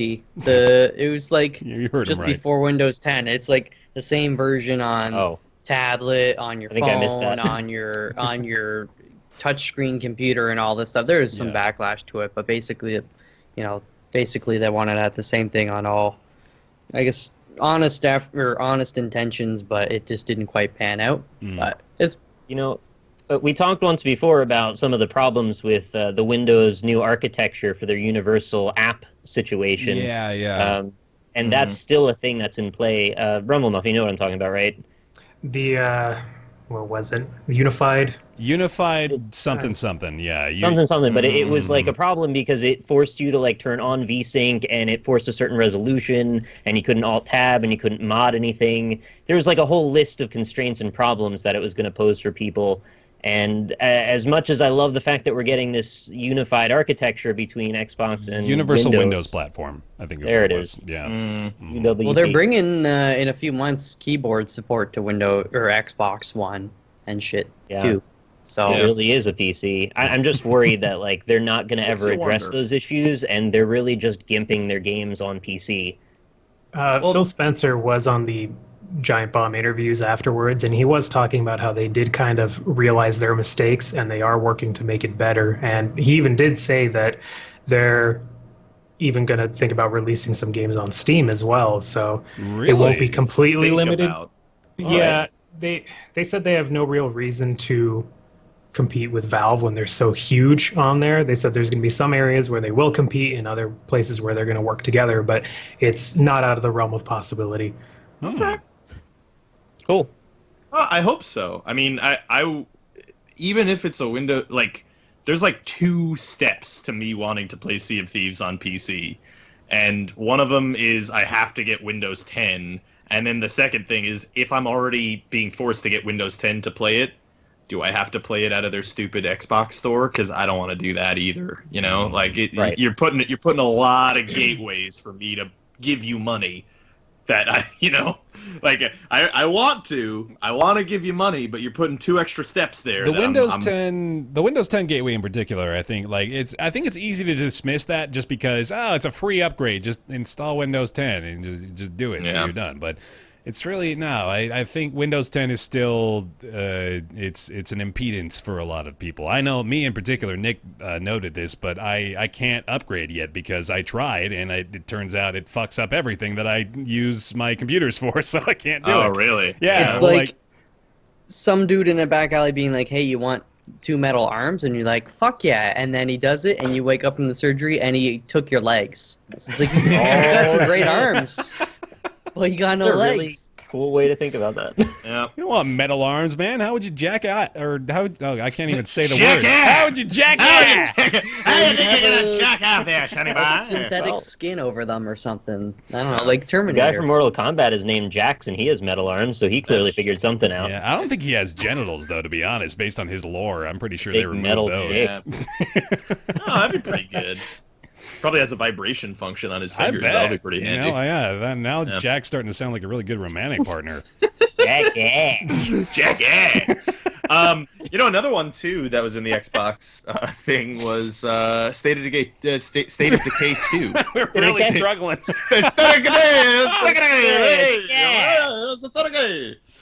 No, but yeah, that was kind of surprising. That one surprised me. wasn't Yeah, expecting to see that. absolutely. Yeah. I was not ready for another State of Decay game to be announced there, but sure enough, there it is.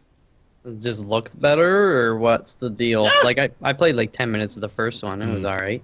I mean, the first one has like a lot of potential, but it didn't really execute that well on like most things. So if they have a second shot at it, that's cool. It's got some cool elements to it that I've always wanted out of a zombie game. You have like these randomly generated companions, and you get together and you make a settlement, and you protect. You go out and scavenging. Like that's cool. Like it's the management stuff that I am excited for in zombie games that you rarely get. You usually just get like, here's a horde of 1,000 zombies. Here's some explosives. Blow them all up. And it's like, it's not that interesting to me personally. So Can we play it together? Is it multiplayer? yeah. Can we Well, make the a first baby? one is. I don't know if you can make babies. That'd be cool though. No, that's the first priority, I think. Yeah. Well, no, I you don't want a also- baby holding you down. The then you have only to make that You don't want complex to be Norman decision. Reedus holding a fetus. Yeah, no, yeah. State of speaking- Decay 2 was certainly surprising, though. Speaking of zombie games, they also announced Dead Rising 4, which I didn't expect so soon after Dead Rising 3 kind of came out with a bit of a whimper and then disappeared. Yeah. I'm not really sure what their strategy is with that, but it features Frank West again, and it looks like it's getting just as silly and zany as ever. It's got a Christmas theme, and it looks like he's back in a shopping mall, so color me interested, Good but for him. Skeptical, I suppose. If it has timed quests, I'm out. That's exactly the thing, yeah. If time quests are gone, I'm fucking in, dude. That game looks awesome, but don't make me only get to play for 10 minutes before it reloads the save file. It's got like an Oh. exoskeleton-powered suit. Right, That's yeah, he's interesting.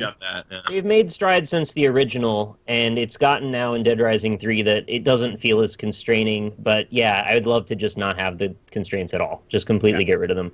Yeah. I think most people agree.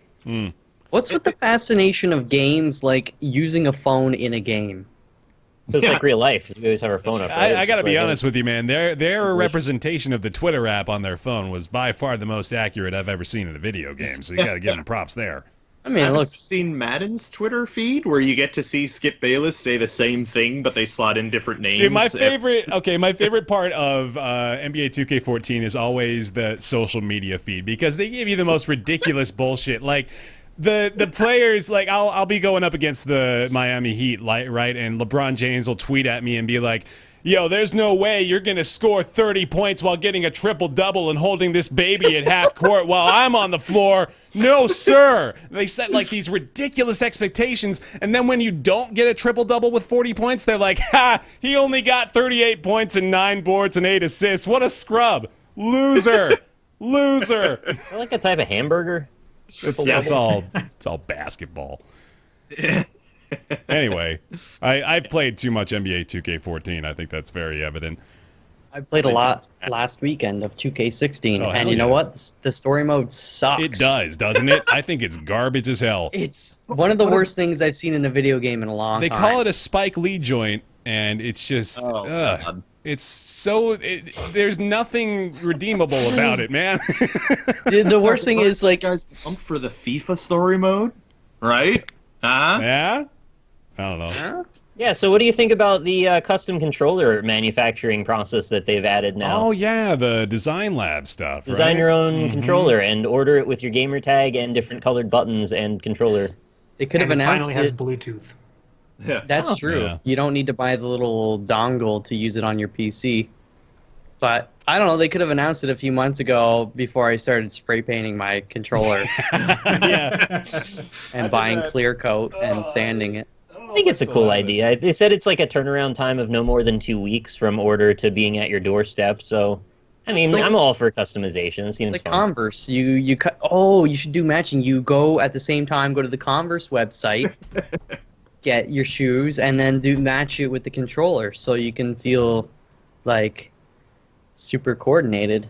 Is it still going to be $80 though, or more? Because like, here's I have an Xbox One controller now, and I will tell you, I love it. I think it's great. I think it's way better than the Xbox 360 controller, and I used the 360 for like 10 years. I love it.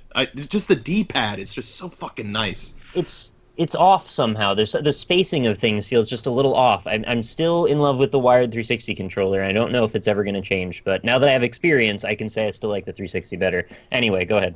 No, but yeah, well, that's the thing. Is like, how much are these? Is it like $120 for a custom controller? Because like, I don't know. Like I can get a custom controller from some other website that is around that same price and has a lot more features, Yeah, these have been around, like the custom controller makers. I was just digging through my closet there. I made one myself, but I misplaced it, I guess. I wanted to make one that said bear on it, but I wanted to use the buttons to say half of it. So it was going to like say BA and then ER at the end. You get it? Yeah, pretty good. I get it. Yeah. They also had the Minecraft VR experience they showed for a bit there, a little interesting. They had like through the whole of E3 this year, there were a weird amount of games that were just introducing VR experiences to coincide with them, which I am not a fan of at all. I feel like that's just features they already have. Yeah. Because in Minecraft, they were just boasting about mods that change the skins of things. Mm-hmm. Yeah, that was weird. What? Yeah, that was interesting. But I don't like this practice as it is being performed right now, where you've got just like a very popular IP that they're just adding on some weird random nonsense VR experience to. Like, I was reading about the Final Fantasy 15 one in particular, the Final Fantasy 15 VR experience, I think is literally what it's called.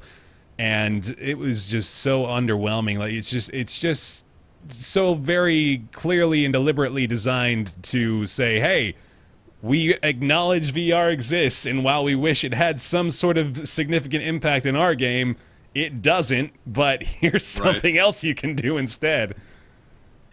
I mean, the trouble is that not only is VR super new, so they haven't had time to develop things from the ground up, but then the other thing is, like, do you want to develop things that can only be played on VR? Because then you're hitting a market of people, of early adopters, right? And how big is that conversion rate? Yeah. So you generally, like, if I were a game developer right now and I was going to make a AAA game for like $80 million, I'm not going to make an $80 million game that works only on VR. Yeah. I'm going to make VR an afterthought on the side, so that, because you're really severely limiting your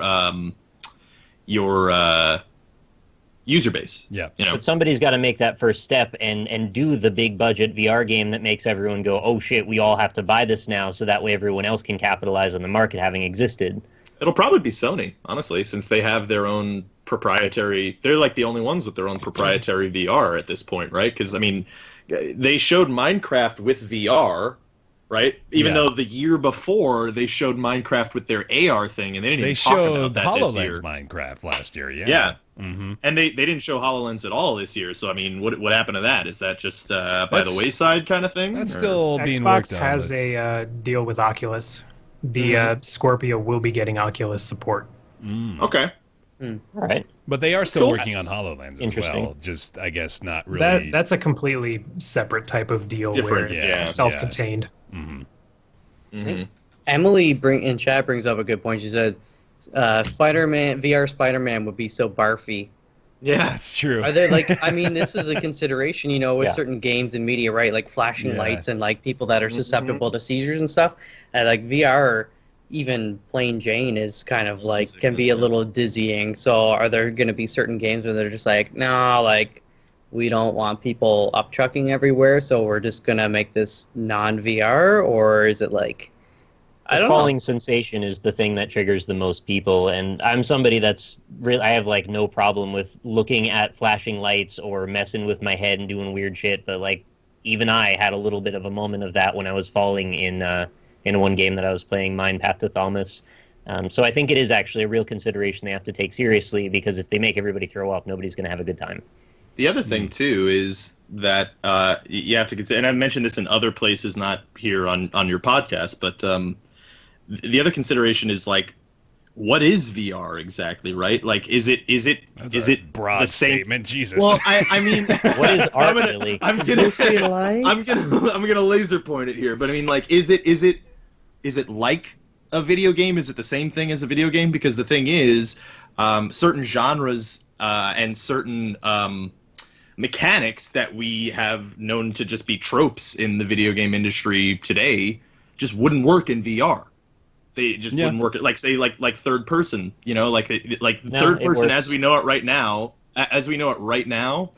it wouldn't work. So It does. Lucky's Tale is a game that I have, and it does. I mentioned that. Yeah, I mentioned that before. The other thing, Lucky's Tale, but that's very specific. You know, like that's you can't just do that in the same way that you would do Dark Souls. That's made from the ground up to do something weird with third person. You know, like where where it's making you look at certain things to unlock mysteries and stuff, and it's got a fixed camera at different locations. Camera and moves stuff. along with the character at various fixed points. I'm just giving you an example that it can be done, and It can be third done, person yeah. isn't off the table as I thought it was prior to owning it.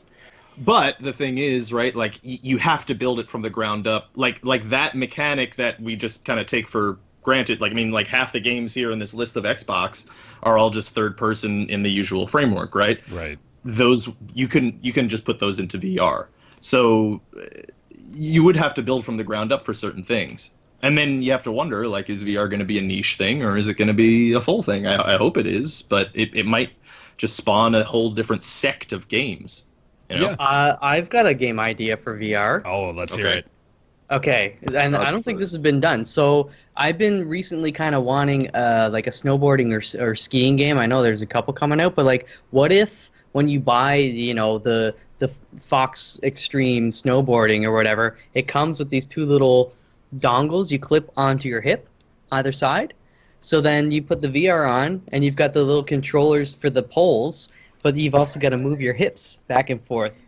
Like, would you guys buy You'll that? leave a butt stain on your chair, man. Oh, Yeah, yeah, right.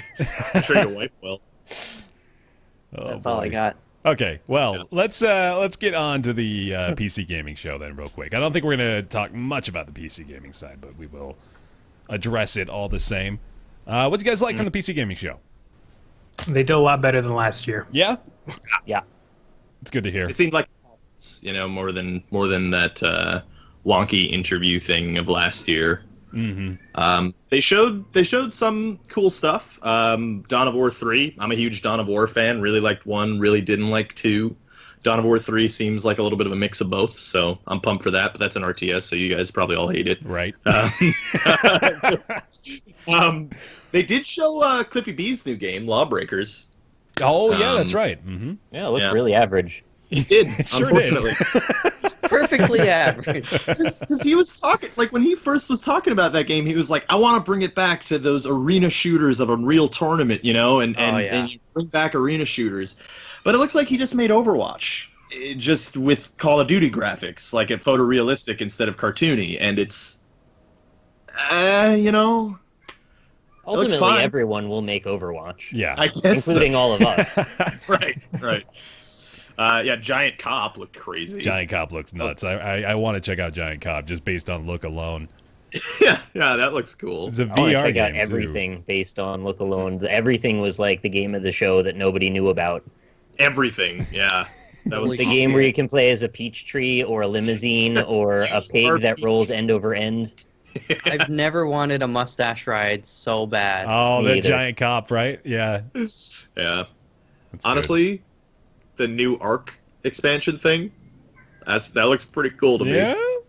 You get to bear. You know, you weren't here for this. You get to play as a bear, Oh, and you have bear cubs Oh. and a bear family, Oh. and you Catch go. salmon. it's the Your bear bears. simulator I never got to have.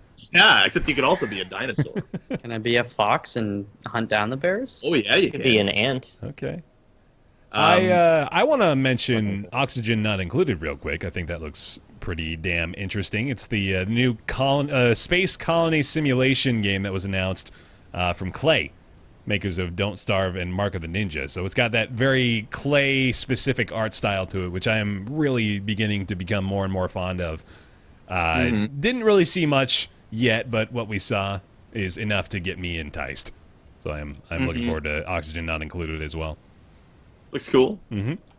Mountain Blade 2, I'm super freaking hyped for, man. Oh my god, that looks so good. When did the first Mountain Blade come out? I feel like it was a long time ago. We looked at it, and I think we found out it was like 08 or 12 or something like that. It was a very different year. Yes.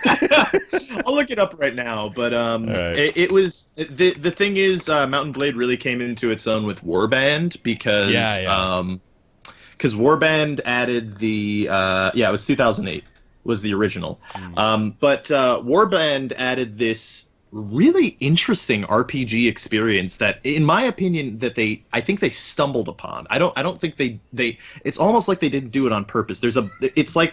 It's almost like a grand strategy game, like a Paradox, like Crusader Kings, right. Except you're playing as the one dude in the world, and you go into the action, slash people up and stuff. And it seems like they're really focusing on that in Mountain Blade 2. Like, you can get like customized weapons and stuff that you customize and name them and stuff, and you go around in the world, and so it's a big sandbox medieval RPG that is very procedural. So it looks cool. Awesome. Anything else you guys saw in the PC show?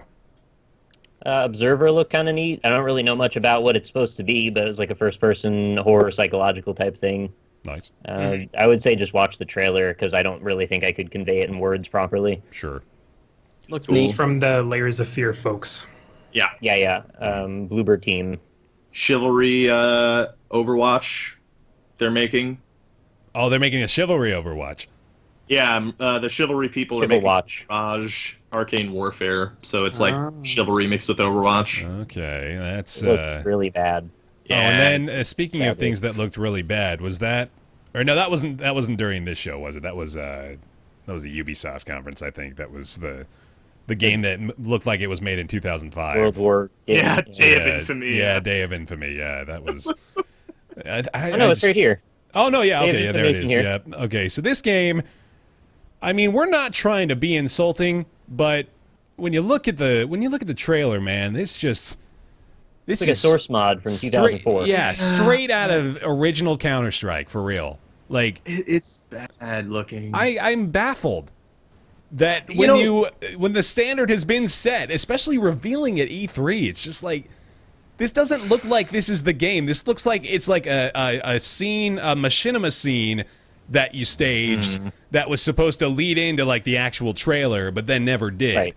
It just remember when games look like this, but they don't anymore. Exactly. But then it's like, oh, that's the trailer. Oh. Yeah. Yeah. I thought the entire time it was going to zoom out at some point and become an RTS. Yeah. Right. That would be cool.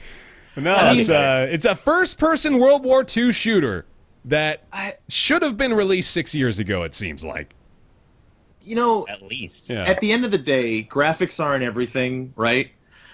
But then you're putting those graphics on top of a first-person shooter set in World War II, like we haven't had a million. You gotta of those. have something else, man. Like, Imagine if they like did a bundle of that in the Xbox One Scorpio.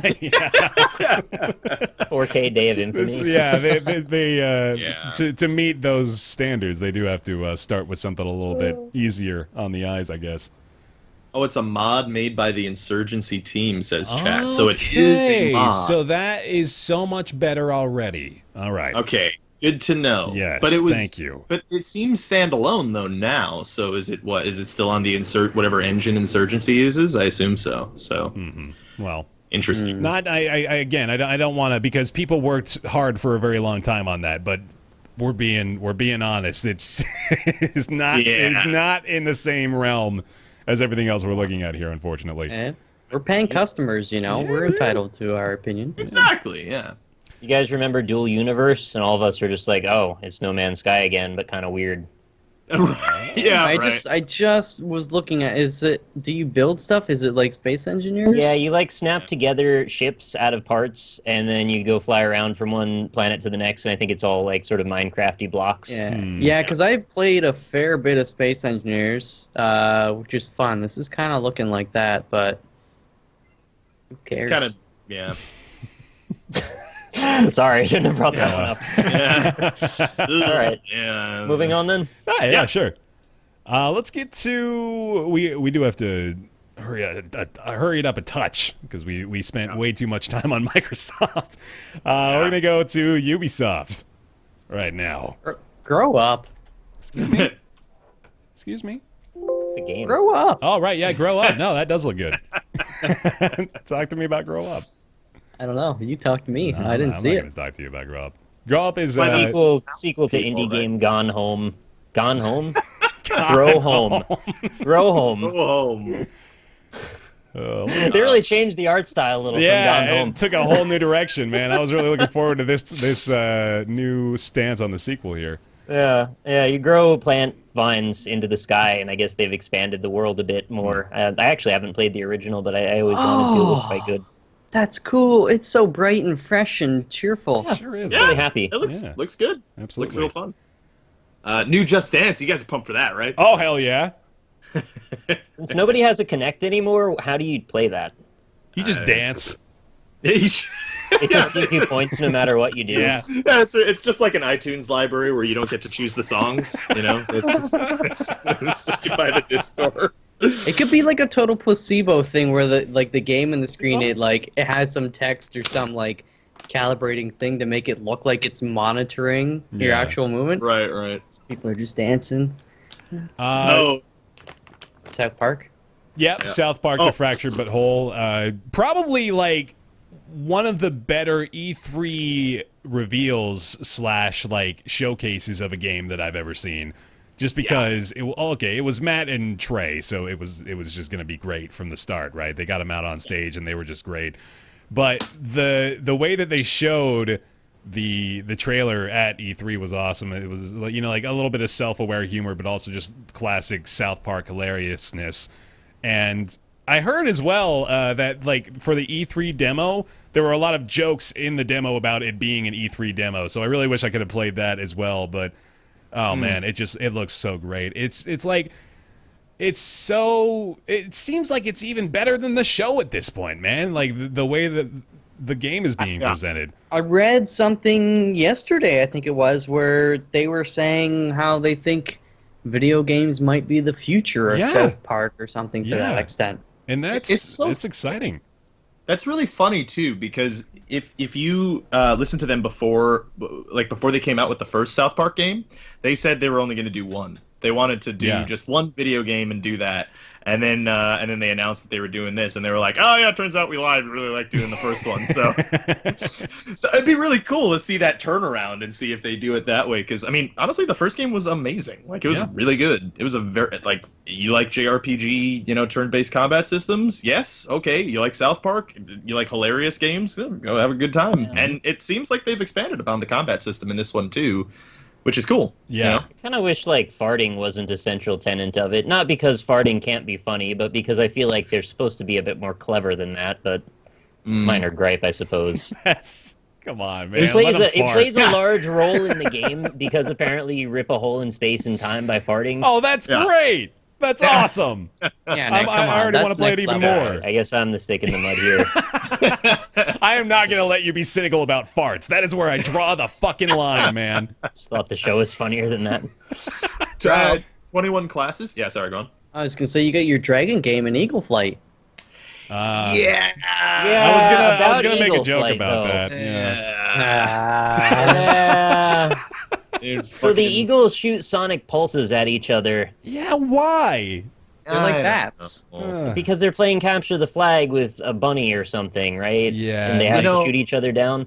Apparently, and I mentioned this when they were doing it, and when we were doing the coverage, that I just want a game where I could fly around. This seems to be coming up with me a lot, but I really like flying around in games. I'm a big You can fly around in that. Yes, apparently they do have that feature where you don't have to do the capture the flag. Okay. You could just fly around like an eagle. See, that's good. Which- That's what I that's pretty wanted cool. this to be in the first place. But Yeah. I mean, just build a game around that. Fuck it. Make it Superman 64. Make me fly through rings. I don't care. Just like let me fly around, dog. Like that's all I want. You want to fly around? I want to plant a tree and watch it grow. Simple. Exactly. Yeah. And as long as the tree has small hands, you're good. With small branches, yeah. yeah, Eagle Flight was just I don't know what the hell that whole multiplayer experience up on the show floor was really supposed to be about, but the general idea of flying around as an eagle is way more appealing and exciting than that. For Honor looks fucking great. Oh, yeah. And Jason Vanderberg is my hero. I didn't know who he was until that presentation, but now I know damn well that name, and he did great. For Honor, the new Viking hack and slasher. It's coming out Viking, of, Samurai, or Knight hack and slasher, right? Yeah. It's the three classes. Mm-hmm. The 3 factions, and it seems pretty cool. I mean, they showed that there seems to be some sort of significant single player campaign story wise. So, so that's cool. Yeah. Yeah, are you looking at it now? The scary night guy at the end, he's just like, oh. No, Why dude, For Honor when you can For Inner? badass. Yeah. If you missed you should just anybody that missed it, go back and just like watch us watching the For Honor segment of E3 because we were just like, oh, it's so badass because it's so satisfying to see. Just like the way that the combat works. You play this big brutish Viking, and you can almost feel like the power that you're gonna feel when you're playing the game, just watching it unfold. But just really looks quite a bit, or quite enjoyable. Someone in chat asked, so it's like Chivalry Deadliest Warrior, sort of in theme, but the thing is, like, it's kind of plays more like Dynasty Warriors plus God of War. Yeah, well, yeah, a little bit of God of War, but it's like really more. It's almost turn-based combat in a way. How it works. There's like directional blocking and attacking, and there seems to be some sort of rock paper scissors kind of thing going on when you're against other heroes. So it looks really great. It looks really cool. What I could piece together is that it sort of seemed like you had a lot of encounters with like stronger enemies where you had to use that rock paper scissors sort of matching the opponent's form, right? Like I think it is very dependent on what your enemy is doing, and then you just have to try to match or adjust to it that way. But it also seems like there's parts of the combat where there's just like fodder that's thrown at you, and you go Dynasty Warriors style, and you're just massacring waves of enemies that are coming up to you. Yeah, so I like that they kind of mix those together. Seems like it's going to work pretty well. The contrast is interesting. Last year they only showed the multiplayer aspect of it, didn't they? Yeah. And I was completely disinterested. I was like, oh, okay, another sword fighting game. And then this year, showing that single player really turned it around. Yeah, definitely. Bridge Crew VR, Star Trek. Oh, that yeah, Star Trek awesome. game. Mm-hmm. Looked pretty great. That's the one where they expect us to have like 5 Oculus Rifts all attached to our heads No, at the same time. it's got to be I'm hoping online, it's man. It's online, got to be yeah. online multiplayer. That If cost it's of not- entry, though. You need to have Yeah. everyone have a PC that can run VR, then the whole kit, and then whatever controllers they're coming out for the Oculus. Right. It's a high You got to demand. get new friends that have all this shit already. But dude, the niche of people like myself who are huge Star Trek nerds who love that kind of experience, because basically there is a game that's like this already called Artemis that just doesn't have the Artemis, license of Star yeah. Trek. Running the game. And so they basically ripped that off. But that's cool, like, because it's Star Trek with a license, so Yeah. it looks awesome. Looks really cool. And May then the you. Schwartz be, Sorry, what? may the Schwartz be with you. Indeed. Then you played Trials of the Blood Dragon as well, didn't you, Rob? I did. That was really cool, actually, because they announced Trials of the Blood Dragon, and then 30 minutes later it was out. Yeah, that was the best part. Yeah. So Love that shit. yeah, so I picked it up. I had time in between Ubisoft and Sony, and I beat the game in between. Well, I played 90% of the game in between Ubi and Sony, and it was a lot of fun. It was good. Cool Awesome. game. Really great humor, and really pretty too. It just played like another Trials game, I'm guessing then, right? With just like some added weird and hilarious moments. Like run and gun, isn't there? Yeah, well, so it mostly played like a Trials game, but it had a little bit of Star Fox's saltiness to it in that Saltiness. Okay. Yeah, so like sometimes there would be like these weird platforming sections where you'd have to run and hit buttons and shoot enemies and stuff. But the stuff where you're on the bike, I mean, it feels like Trials, and you also shoot at some points while you're on the bike, and that actually was pretty fun because you had some like really, you'd have to do like a loop-de-loop and shoot an enemy and hit a switch and then drive down the rest of the loop to get to the checkpoint. So that was cool. And then there's a couple other vehicles, like there's a jetpack, which there's one level that's really fucking annoying where you have to keep a bomb, but overall, really really fun. Good time. Recommended for the price? Yeah, $15, sure. I mean, I got 5 hours of entertainment out of it, and that was me not getting, like going for the best times on every level, right? So that's actually people who are just a full-fledged Trials game then at that rate. That sounds great. Yeah, awesome. It's a lot of fun. Cool. And then Watch Dogs 2. Saw a lot more of that from the show floor. I've gone to bat quite a few times already for Watch Dogs, so I won't do it again. But I will just suffice to say that I am looking forward to playing Watch Dogs 2 as well. So the thing is, I think I can get behind it because of the parkour and the way that they're presenting it. However, I have to say the fucking tool guy with the mask. Oh God! Just get rid of the fact that you like put in your headphones so you can go do your hacking. It's like the culture they're trying to promote is so stupid. Like, just get rid of the. Just make him go away. Just like we'll all forget that the dude with the emoji mask was there. If you just like don't have him in the game upon release, then we'll all be happier. Yeah. He is edgier than Reaper. That's how edgy that guy is. Like, it's just, oh man. I want a Twitter account of that guy doing like whatever his name is, things he says. Edgy things, yeah. Edgy things. Oh, hashtag just edgy things. Yeah, and then Ghost Recon Wildlands. Copy that. Yep. Copy that. Copy that. Change the game. Yeah, Ghost Recon Wildlands.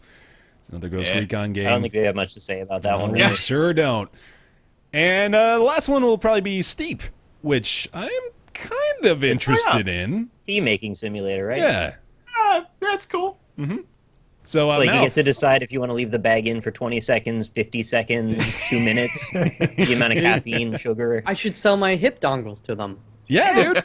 This is what you were talking about, man. This is the company to contact. So Steep is it's an extreme sports game that is trying to give you like that SSX3 style freedom of traversing the mountaintops. So not only that, but you can also like switch extreme sports midway through a descent. So you may be like snowboarding down the mountain and then out of nowhere just decide I'm gonna start parachuting. So you just hop up in the air and then you're going parachuting down the mountain or paragliding or whatever the hell you want to call it. And you can watch your friends die gruesome deaths next to you. It's pretty horrifying, man. Yeah.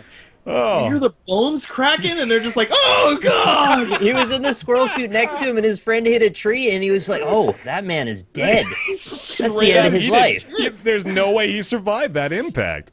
Yeah, surprising violence in that game, but they're cool. Really pretty cool. I think the idea is interesting. I really liked SSX3 actually, so I think another game in that similar vein is certainly up my alley. But sure, I'm on board with Steep. I think it looks pretty fun too. It's fine. It's fine. It's just another generic FPS. What do you want, right? Shall we then? All right, let's do it. The creme de la creme of E3 2016. It's Sony time. That was oh God. That was a hell of a presentation. They did. Yeah, Bear, before we go in, Bear, could you set the scene of how it opened for those of us who didn't, those watching who didn't actually watch it? Yeah. So check this out. Bear voice. Yeah.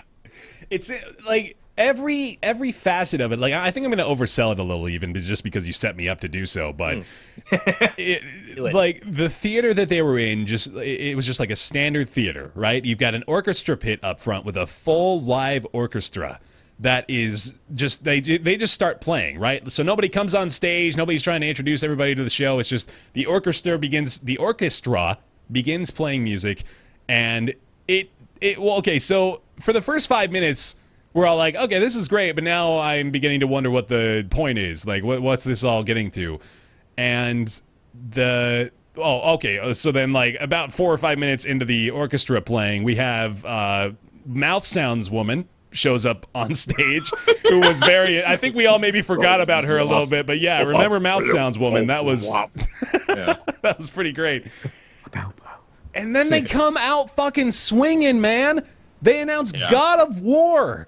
First game, God of War, and it looks great, too. Like, it's a totally new direction for God of War that I'm really excited for. They Tomb Raidered it. Yeah. I couldn't be happier. Yeah, they totally Tomb Raidered it. One exception of the fact that they used the name God of War again. Yes. Please stop doing that. For the love of God, stop. Well, for the love of God of War, stop it.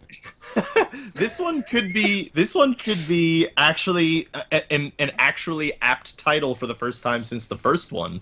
Perhaps. Because it's set in this snowy landscape kind of thing, so you kind of have to think like, oh, maybe Norse mythology, right? Like there's some like Nordic runes and stuff that you see. So maybe this one's about Thor killing fucking not Thor, Kratos killing Thor, like that, and there it is actually God of War. He's actually killing a God of War again. Yeah, why not?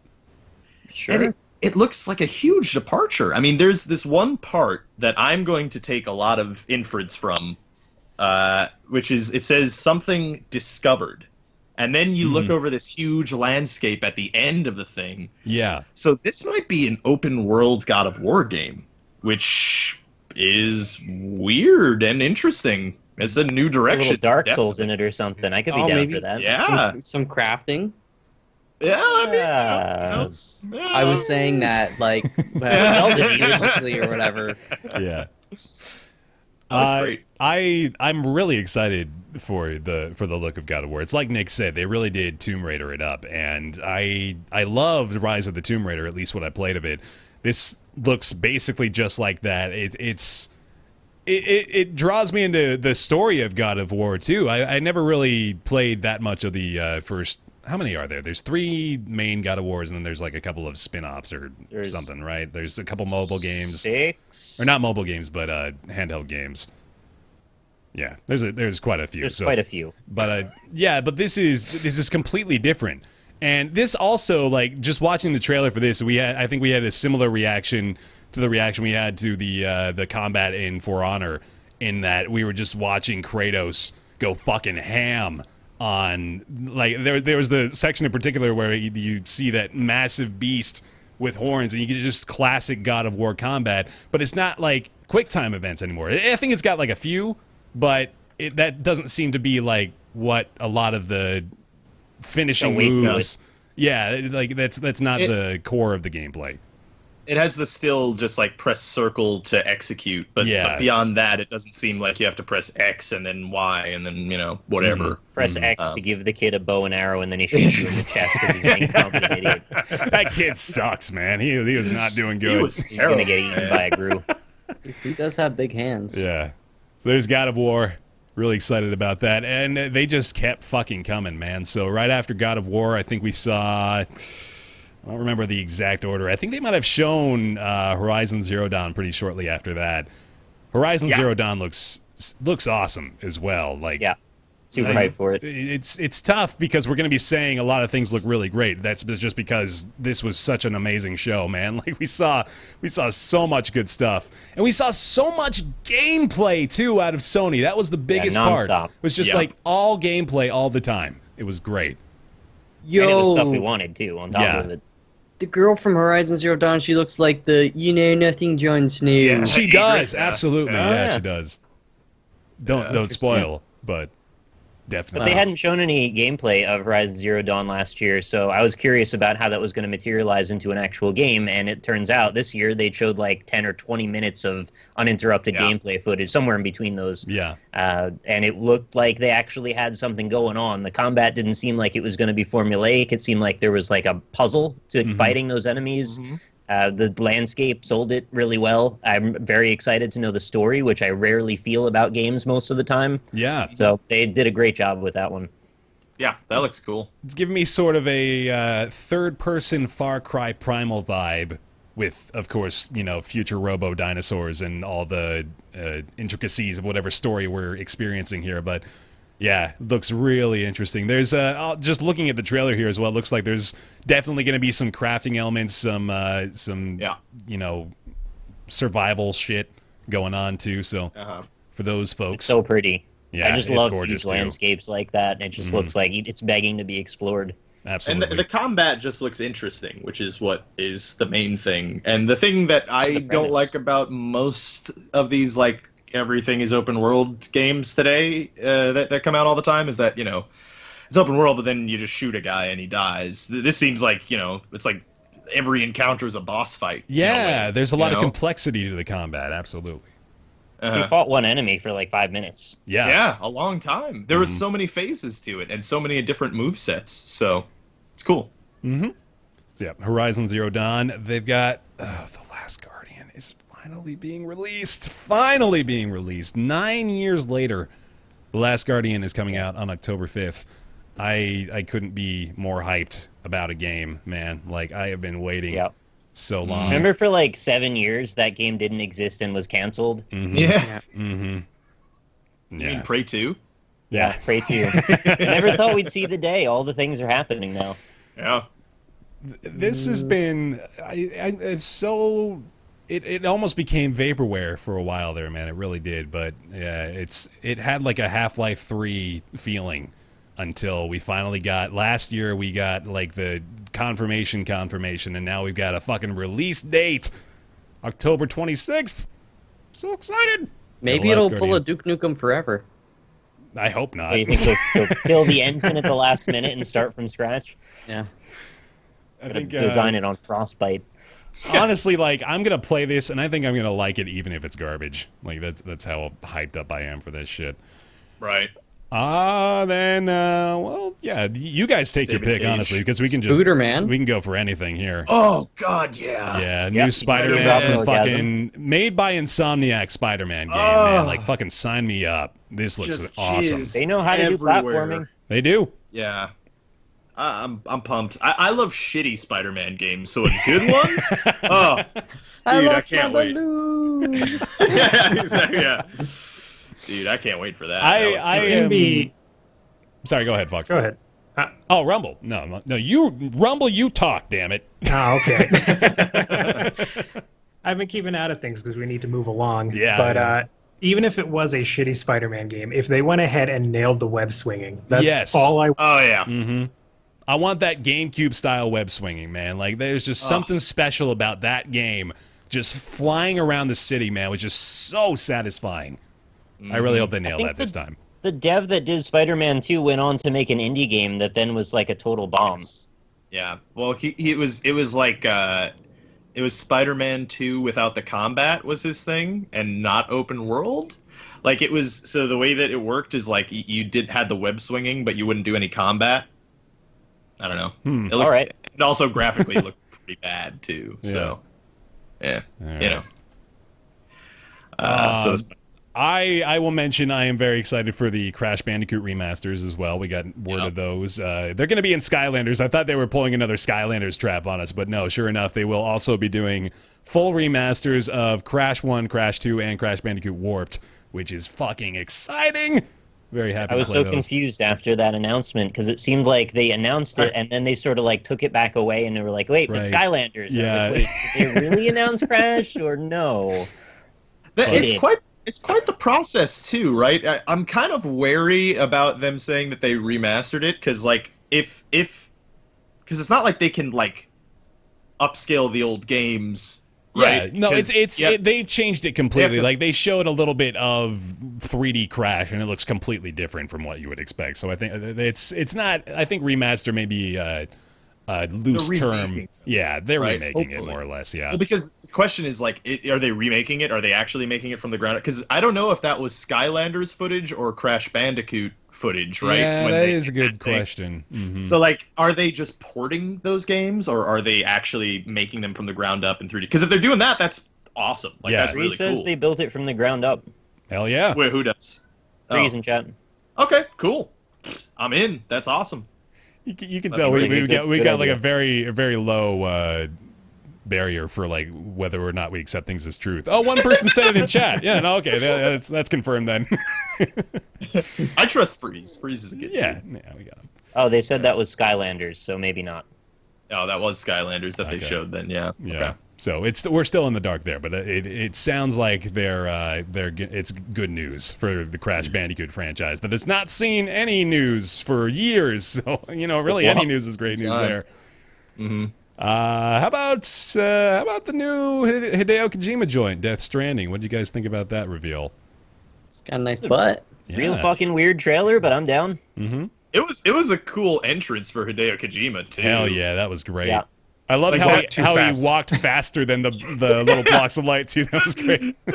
Can we get a little fuck Konami in chat Yeah. for Kojima, please? Go ahead and get some fucking Konami going. I'm on Hey. board with that. Konami? Fuck you. Yeah. Yeah, man. Look, Konami. I'm sad we didn't see Guillermo del Toro's name on it. Mm-hmm. Yeah. I think he's just out. Like, he's just not into it anymore. That's Wasn't the he- attitude I got. I thought he was doing isn't he doing like a Kickstarter thing, or maybe I'm just totally wrong there. I thought he was doing something, but No yeah. idea. Making Hellboy 3. I hope so. I love Hellboy. Yeah, me too. That's been in limbo for years. I don't know if it'll happen, but it'd be cool. Mm. Second one was so freaking good. Mm-hmm. Yeah, we know Just a rock star though. we know very little about Death Stranding apart from it being a Hideo Kojima game starring Norman Reedus, and Norman Reedus has an Electro baby. That's more or less the he's- gist. A prisoner on an island, I guess, with a lot of beached whales. Something like that. Yeah. Yeah. And crabs and flying people. Like, it looks interesting. It looks like Kojima is It what it sure looks does. like. It sure does. I want to see Kojima without the Konami constraints, because Yeah. I'm sure Sony came to him and were like, "Hey, here's an unlimited amount of money. Make whatever the fuck you want, Kojima, because it's gonna sell like hotcakes." Yeah. What if this So, game is a metaphorical autobiography about his time at Konami? Yeah, Ooh, maybe. starring Norman Reedus. He's a prisoner on the island of Konami, and all the beached whales are all the people he cares about. Yeah, I'm pumped. I want to see it. That's just what makes like Sony such a big company, but and you see companies as they get bigger and more serious, it's just like they put the shackles on everything. I just love that they're just like, you know what, you've like started from nothing and you've done some amazing shit, and we still believe in you're here. Just like make some weird shit, and people Yeah. love that. Like, it's a good marketing tactic for Sony too. Oh, Like, true. even if the game turns out to be like blah, at least we can say like, well, you know what, Sony didn't try to like tell him how to make his shit, so I think it'll go over well no matter what. Yeah. I'm inclined to Konami agree. Island PogChamp. All right. Then how about Detroit Become Human? Rob, you were telling us about this earlier. Yeah. Well, I mean, David Cage. Everybody, I think he's a well-known name now in the industry. He makes David Cage games. Really, like that's All he does. That's pretty much the only thing to describe them. I mean, there's very narrative-driven and light on. Heavy Rain, for those of you who are unfamiliar. Yeah, Heavy Rain, Light Indigo on Heavy Prophecy, but light on individual player autonomy, but heavy on narrative autonomy. So, and it looks like he made Blade Runner. That's what Detroit Becomes Human looks like. This is Blade Runner the game. So, but that's cool. Blade Runner's great. So, Branching Path Blade Runner, to be more Yeah. specific. that's cool. This is pretty cool. Yeah. And then beyond that, we still got a few more, don't we? God damn. Oh, Sony didn't stop with the games No. at That all. was nonstop hit fest. Yeah. How dare you, Sony, like make products for your console? We got Resident Evil 7. I know Nick has been having a ball with that demo. It's my world now. So they announced after they showed the trailer that there was a demo that was going up immediately after, and of course in my region it ended up taking like 4 more hours after the conference was over. But I sunk my teeth into that demo as soon as I could, and I've been playing it all week. And I know that sounds ridiculous because it's 20 minutes long. But That there does is sound sort ridiculous, of an emerging non-ARG is kind of the conclusion that I've landed on here, where Really? At the end of the whole thing, very much, and I hate to invoke this game, but it is necessary to say, but it has a very much like a PT-style presentation where there's a lot of variables that seem like they were not wrapped up loose ends by the end of the demo.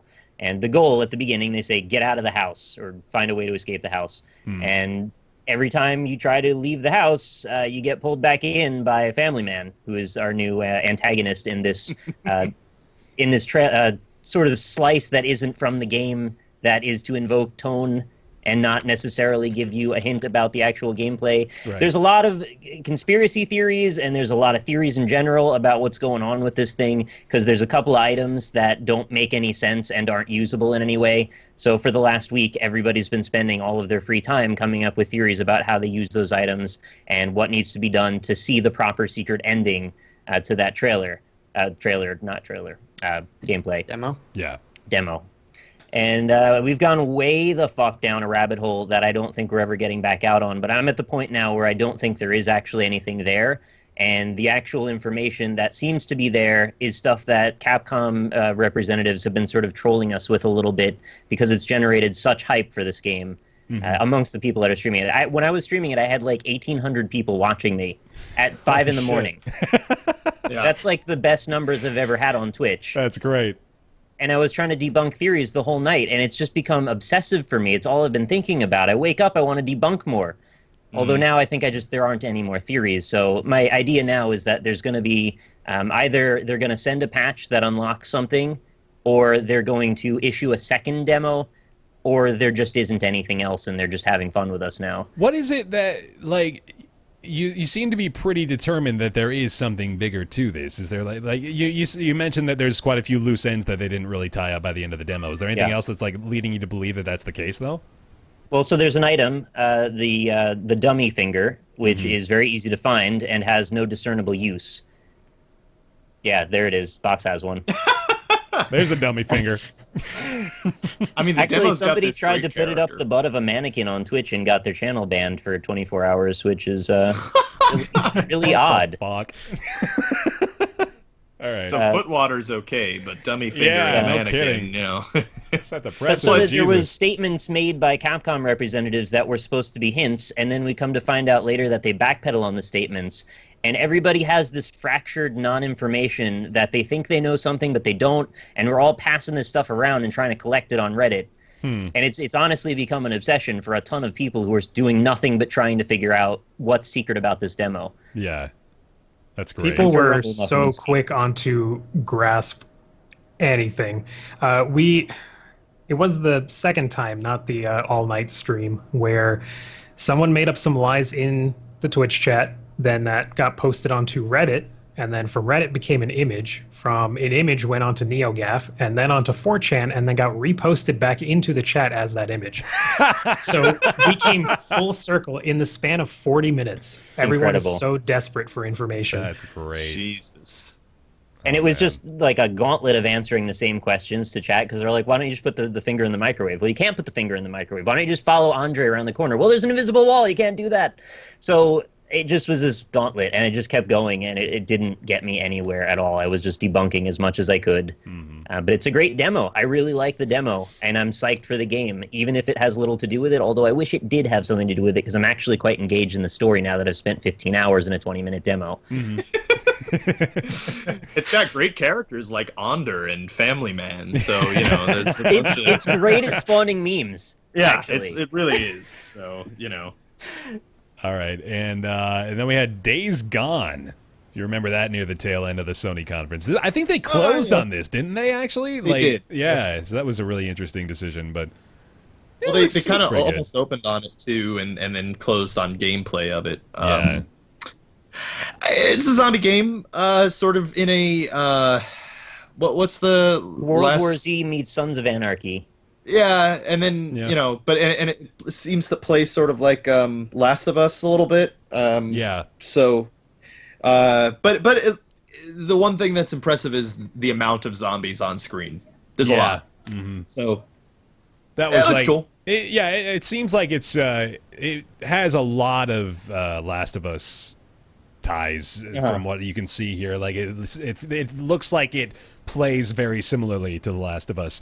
That probably, other than that though, is like the only big appeal is that there was just so much going on the screen at some point, and if that's enough, like if your idea of an ideal zombie game is one that represents the horde properly, then there you go. But yeah, otherwise really didn't seem like that strong of a closing point for what was otherwise a really, really good presentation.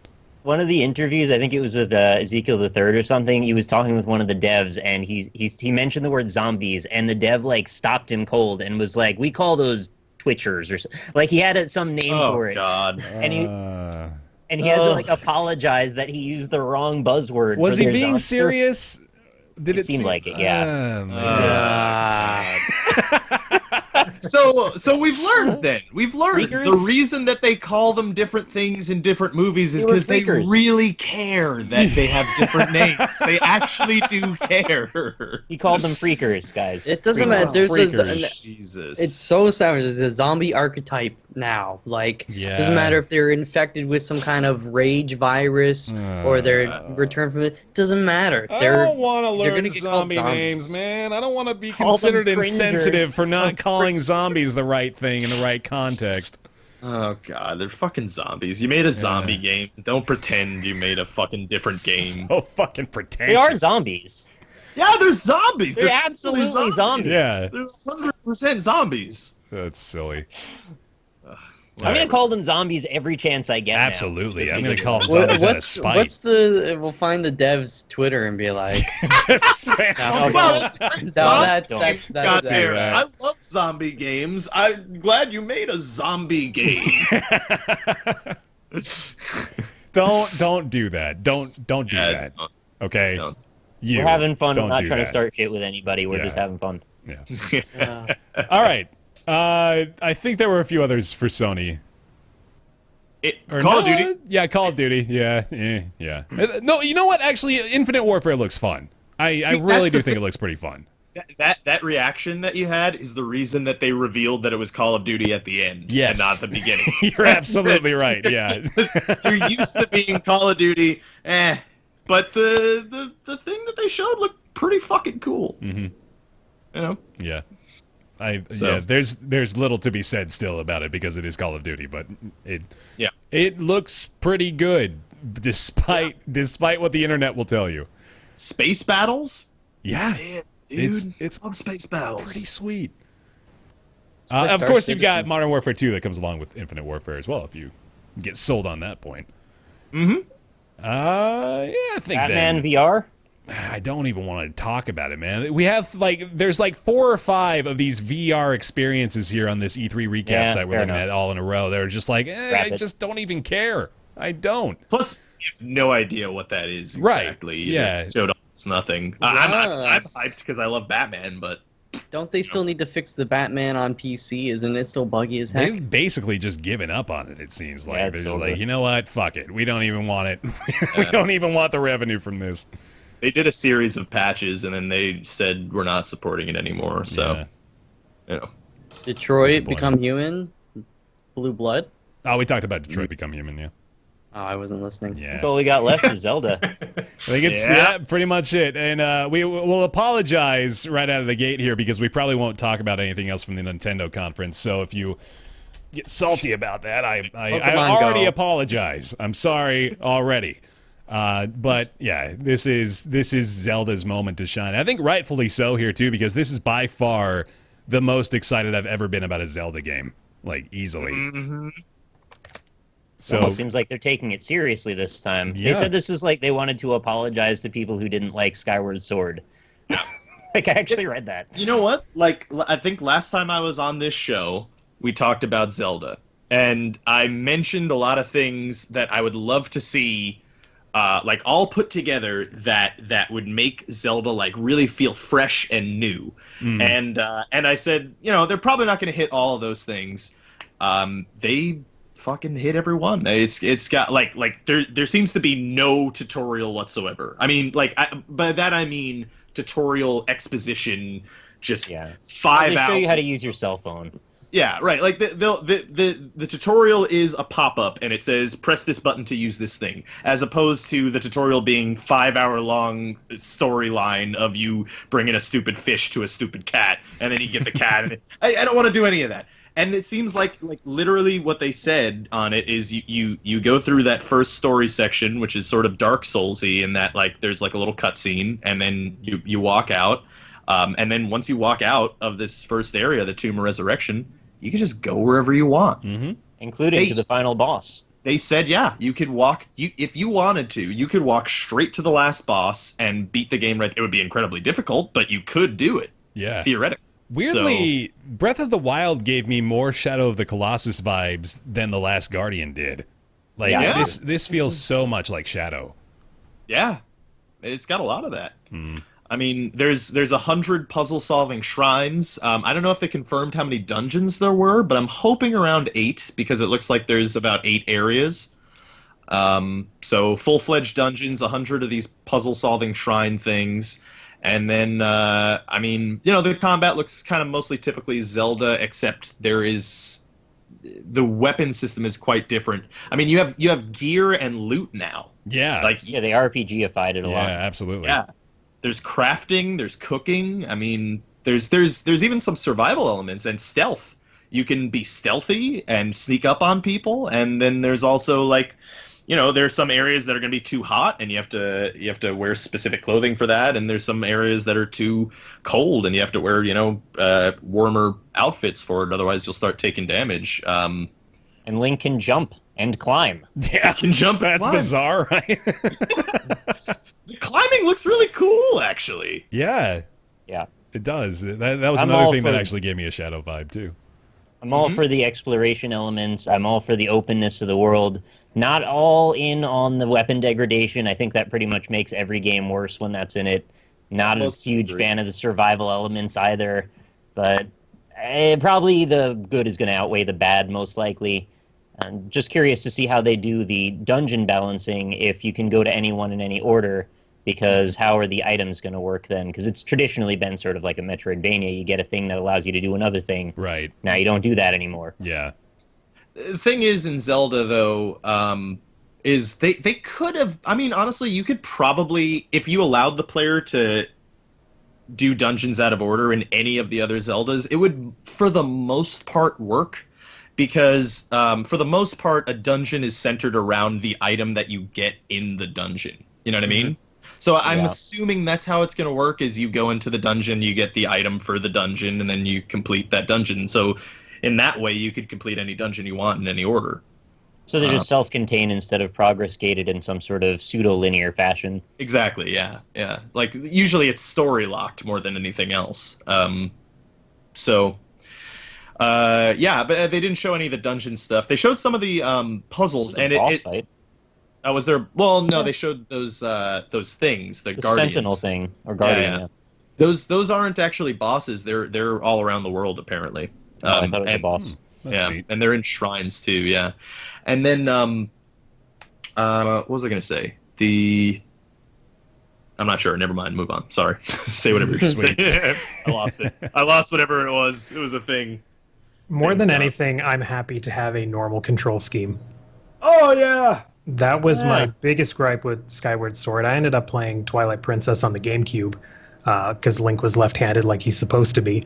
And going into Skyward Sword... You really hit a sharp spot there for Fox. Yep. Skyward Sword, that was when the Wii Motion Plus had come out, and so they were very much pushing you can swipe in this specific direction, and it will recognize that. So any sort of meaningful combat was built around that mechanic, and it just drove me nuts. I ended up not finishing that game, even after loving the Zelda series for so long, but Yeah. I understand them apologizing for sure. That actually bodes well for the NX if there's no particular gimmick we can come up with, and this is also going to be on the NX, because they will use Zelda to push whatever stupid gimmick they want to sell. Thing is, there are some... I did see some motion control stuff in it. It looks like the 99% of the content of the game seems like, it's typical traditional control scheme, but there was one puzzle which I actually thought looked pretty cool, where you had to. Also, that was the thing that I was going to say, is a lot of the puzzles seem very physics-based this time around, as opposed to very hard-locked. Yeah. But anyway, so there's a puzzle where you have to knock a ball into a hole. And the way that you do that is you twist the Wii U gamepad around and you swing this big hammer. And it looked pretty fun, actually. It looked like it added to the gameplay rather than take away, you know? I don't know if that confirms that there will be motion control on the NX or not, but there is some motion control stuff in it. Indeed. Yeah. I hope there's not. Yeah. We'll see, I guess. All right. Well, that Looks promising. that does it then, I think, right? That's Yeah. about all she wrote. Sweet. We could have easily done another hour, but, you know, Yeah. we've already gone to. You guys can let it overlap into your next roundtable. Oh, yeah, I'm sure we will. Cover Yeah. the stuff you missed. Yeah, we got those fuck boys coming back to talk to us. Jeez, they're gonna have all these stories and experiences about E3. I'm Mathas. I'm the online. Let's play Magic together. Hey, Okay. I'm Mathas. I'm at E3 for the first time in my life. I'm gonna go to bed at 8:30. Woo! Yeah. No, it was 6:30. 6:30. Jesus. All right. Well, at any rate, that's going to lead us into everybody's favorite segment here. It's Ask Roundtable time. Hooray!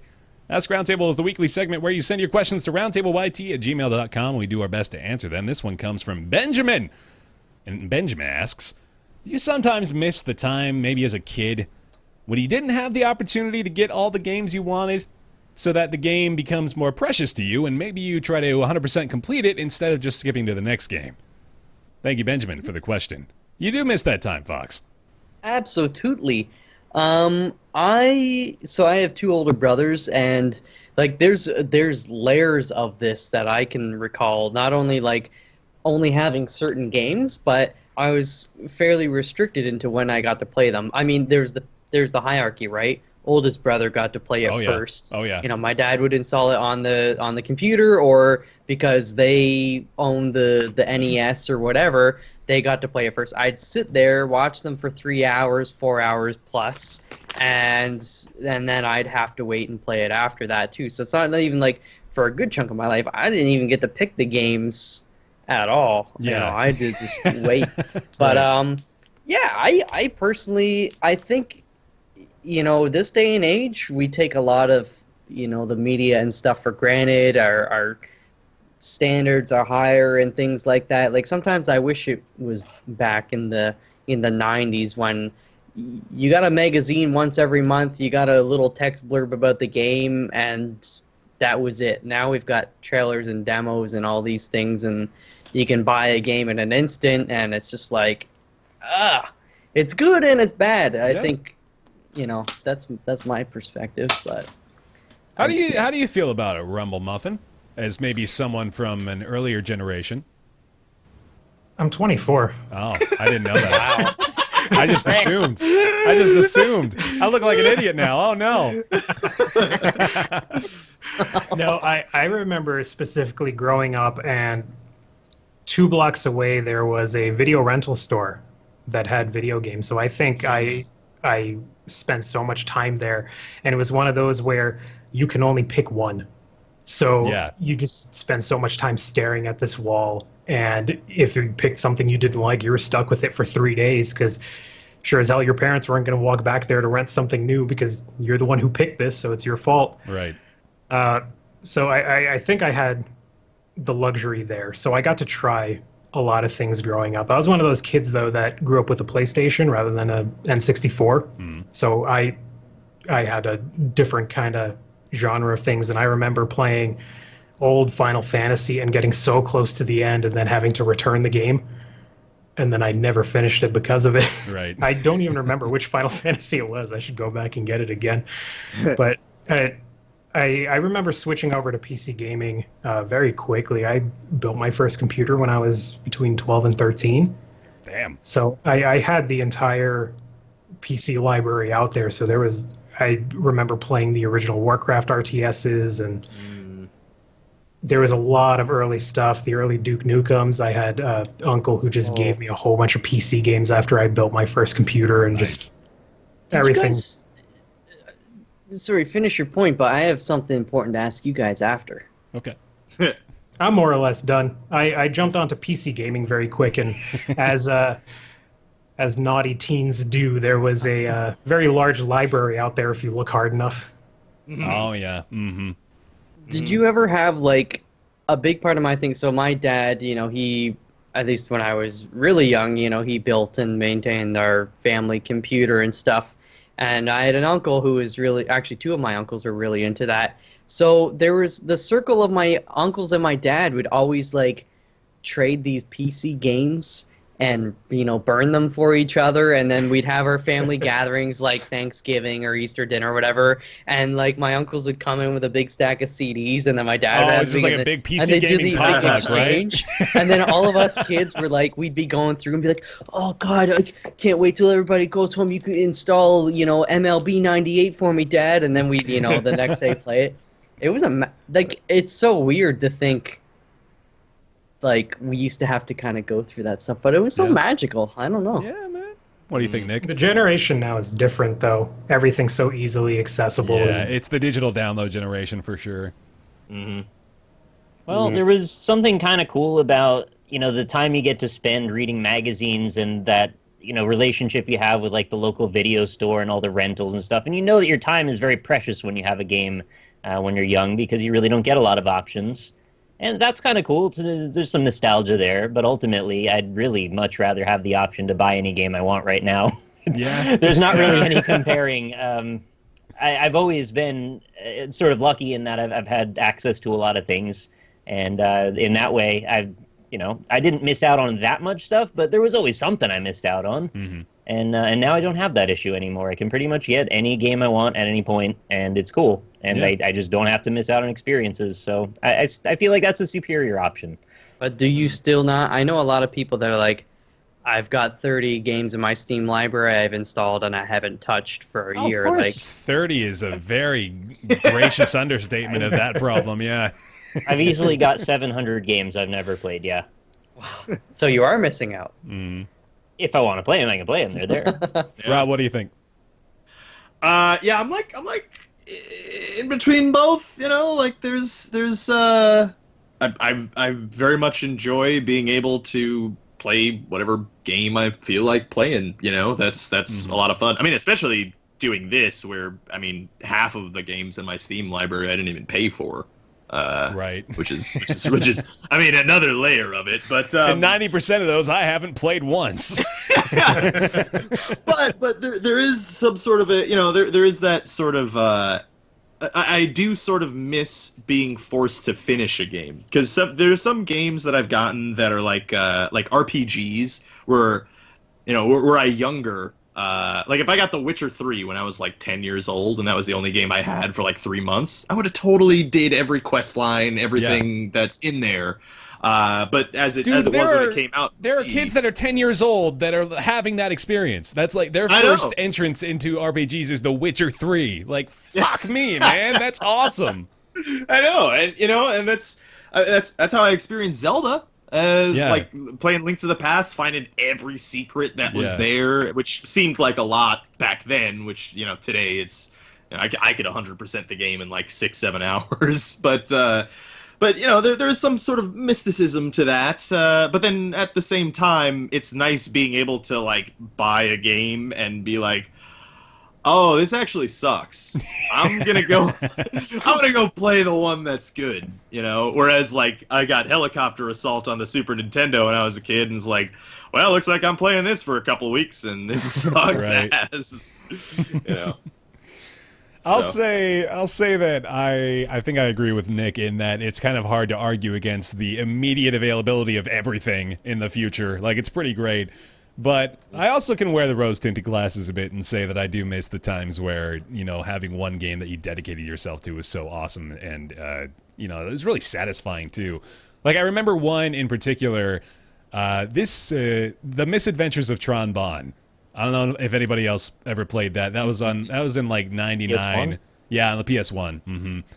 And I remember distinctly my brother and I had to like create a sheet that outlined who got to play when through the day because we were that into this game. We were so obsessed that we had to be like, okay, you get an hour and then I get an hour and then you get an hour. And that was all we did for like a week, was just play the Misadventures of Trombone.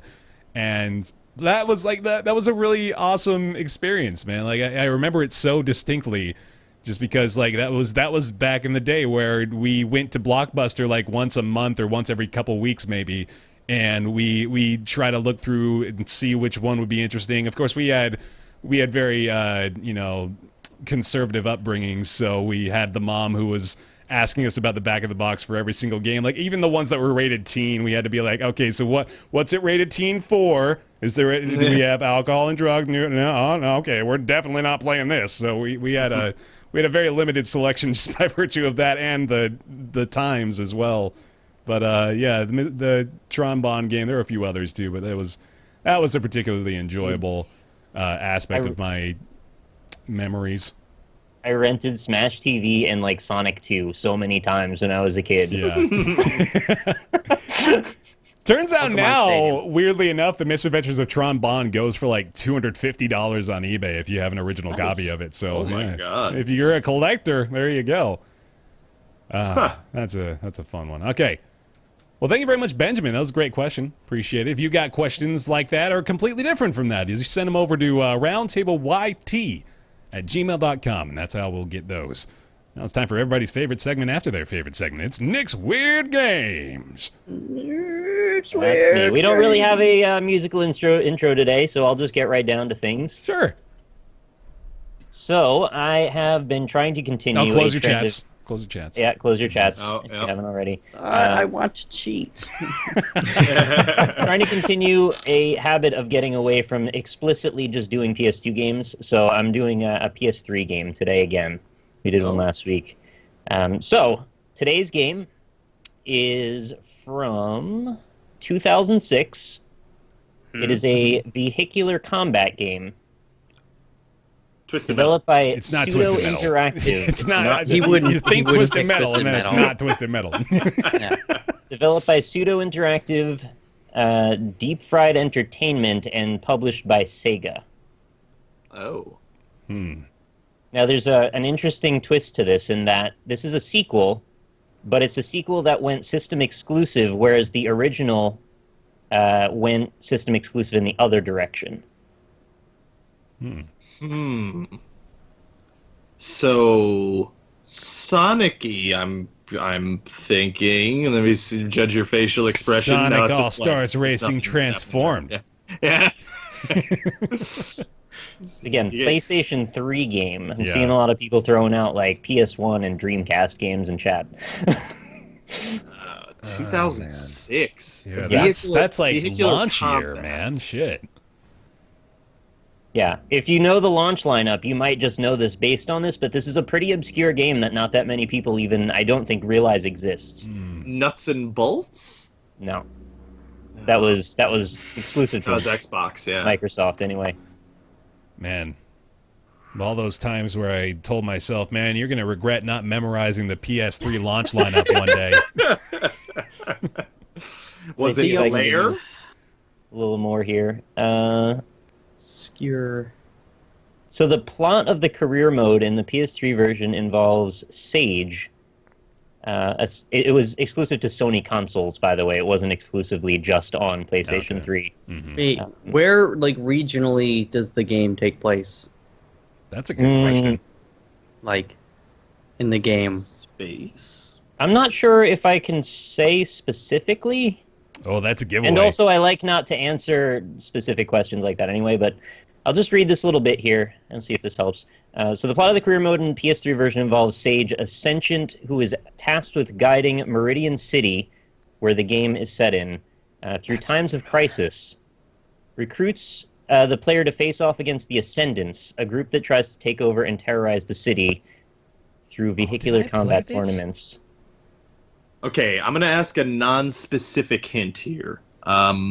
So what is the name of the game? All right. I'll also give you that it did not review particularly well. I see ranging from average to bad. Okay. What's the first letter? No. I can give you one more thing, and I think after that we're done. Yeah. Yeah. The big focus around it was that it had an ability called Unwreck, where you could go from a disastrous moment to being back on the track, and you could only do it at a certain time in each race. Oh. Was it Prince of Persia bumper car buggy? Bumper car buddies. Chat's gotten it a bunch of times, Shit, but okay. I may have missed the first person at the top. I think when chat gets it substantially, I think that's when we need to tap out. So. Our game today is called Full Auto 2 Battle Lines. Damn. Oh. It was a sequel. Anybody ever heard of this? I feel like I've seen it on GameStop shelves so often. Just That's never right. bought. Everybody bought this and returned it, or traded it in. And I happen to own a copy because I actually quite liked Full Auto 1 that was on the 360.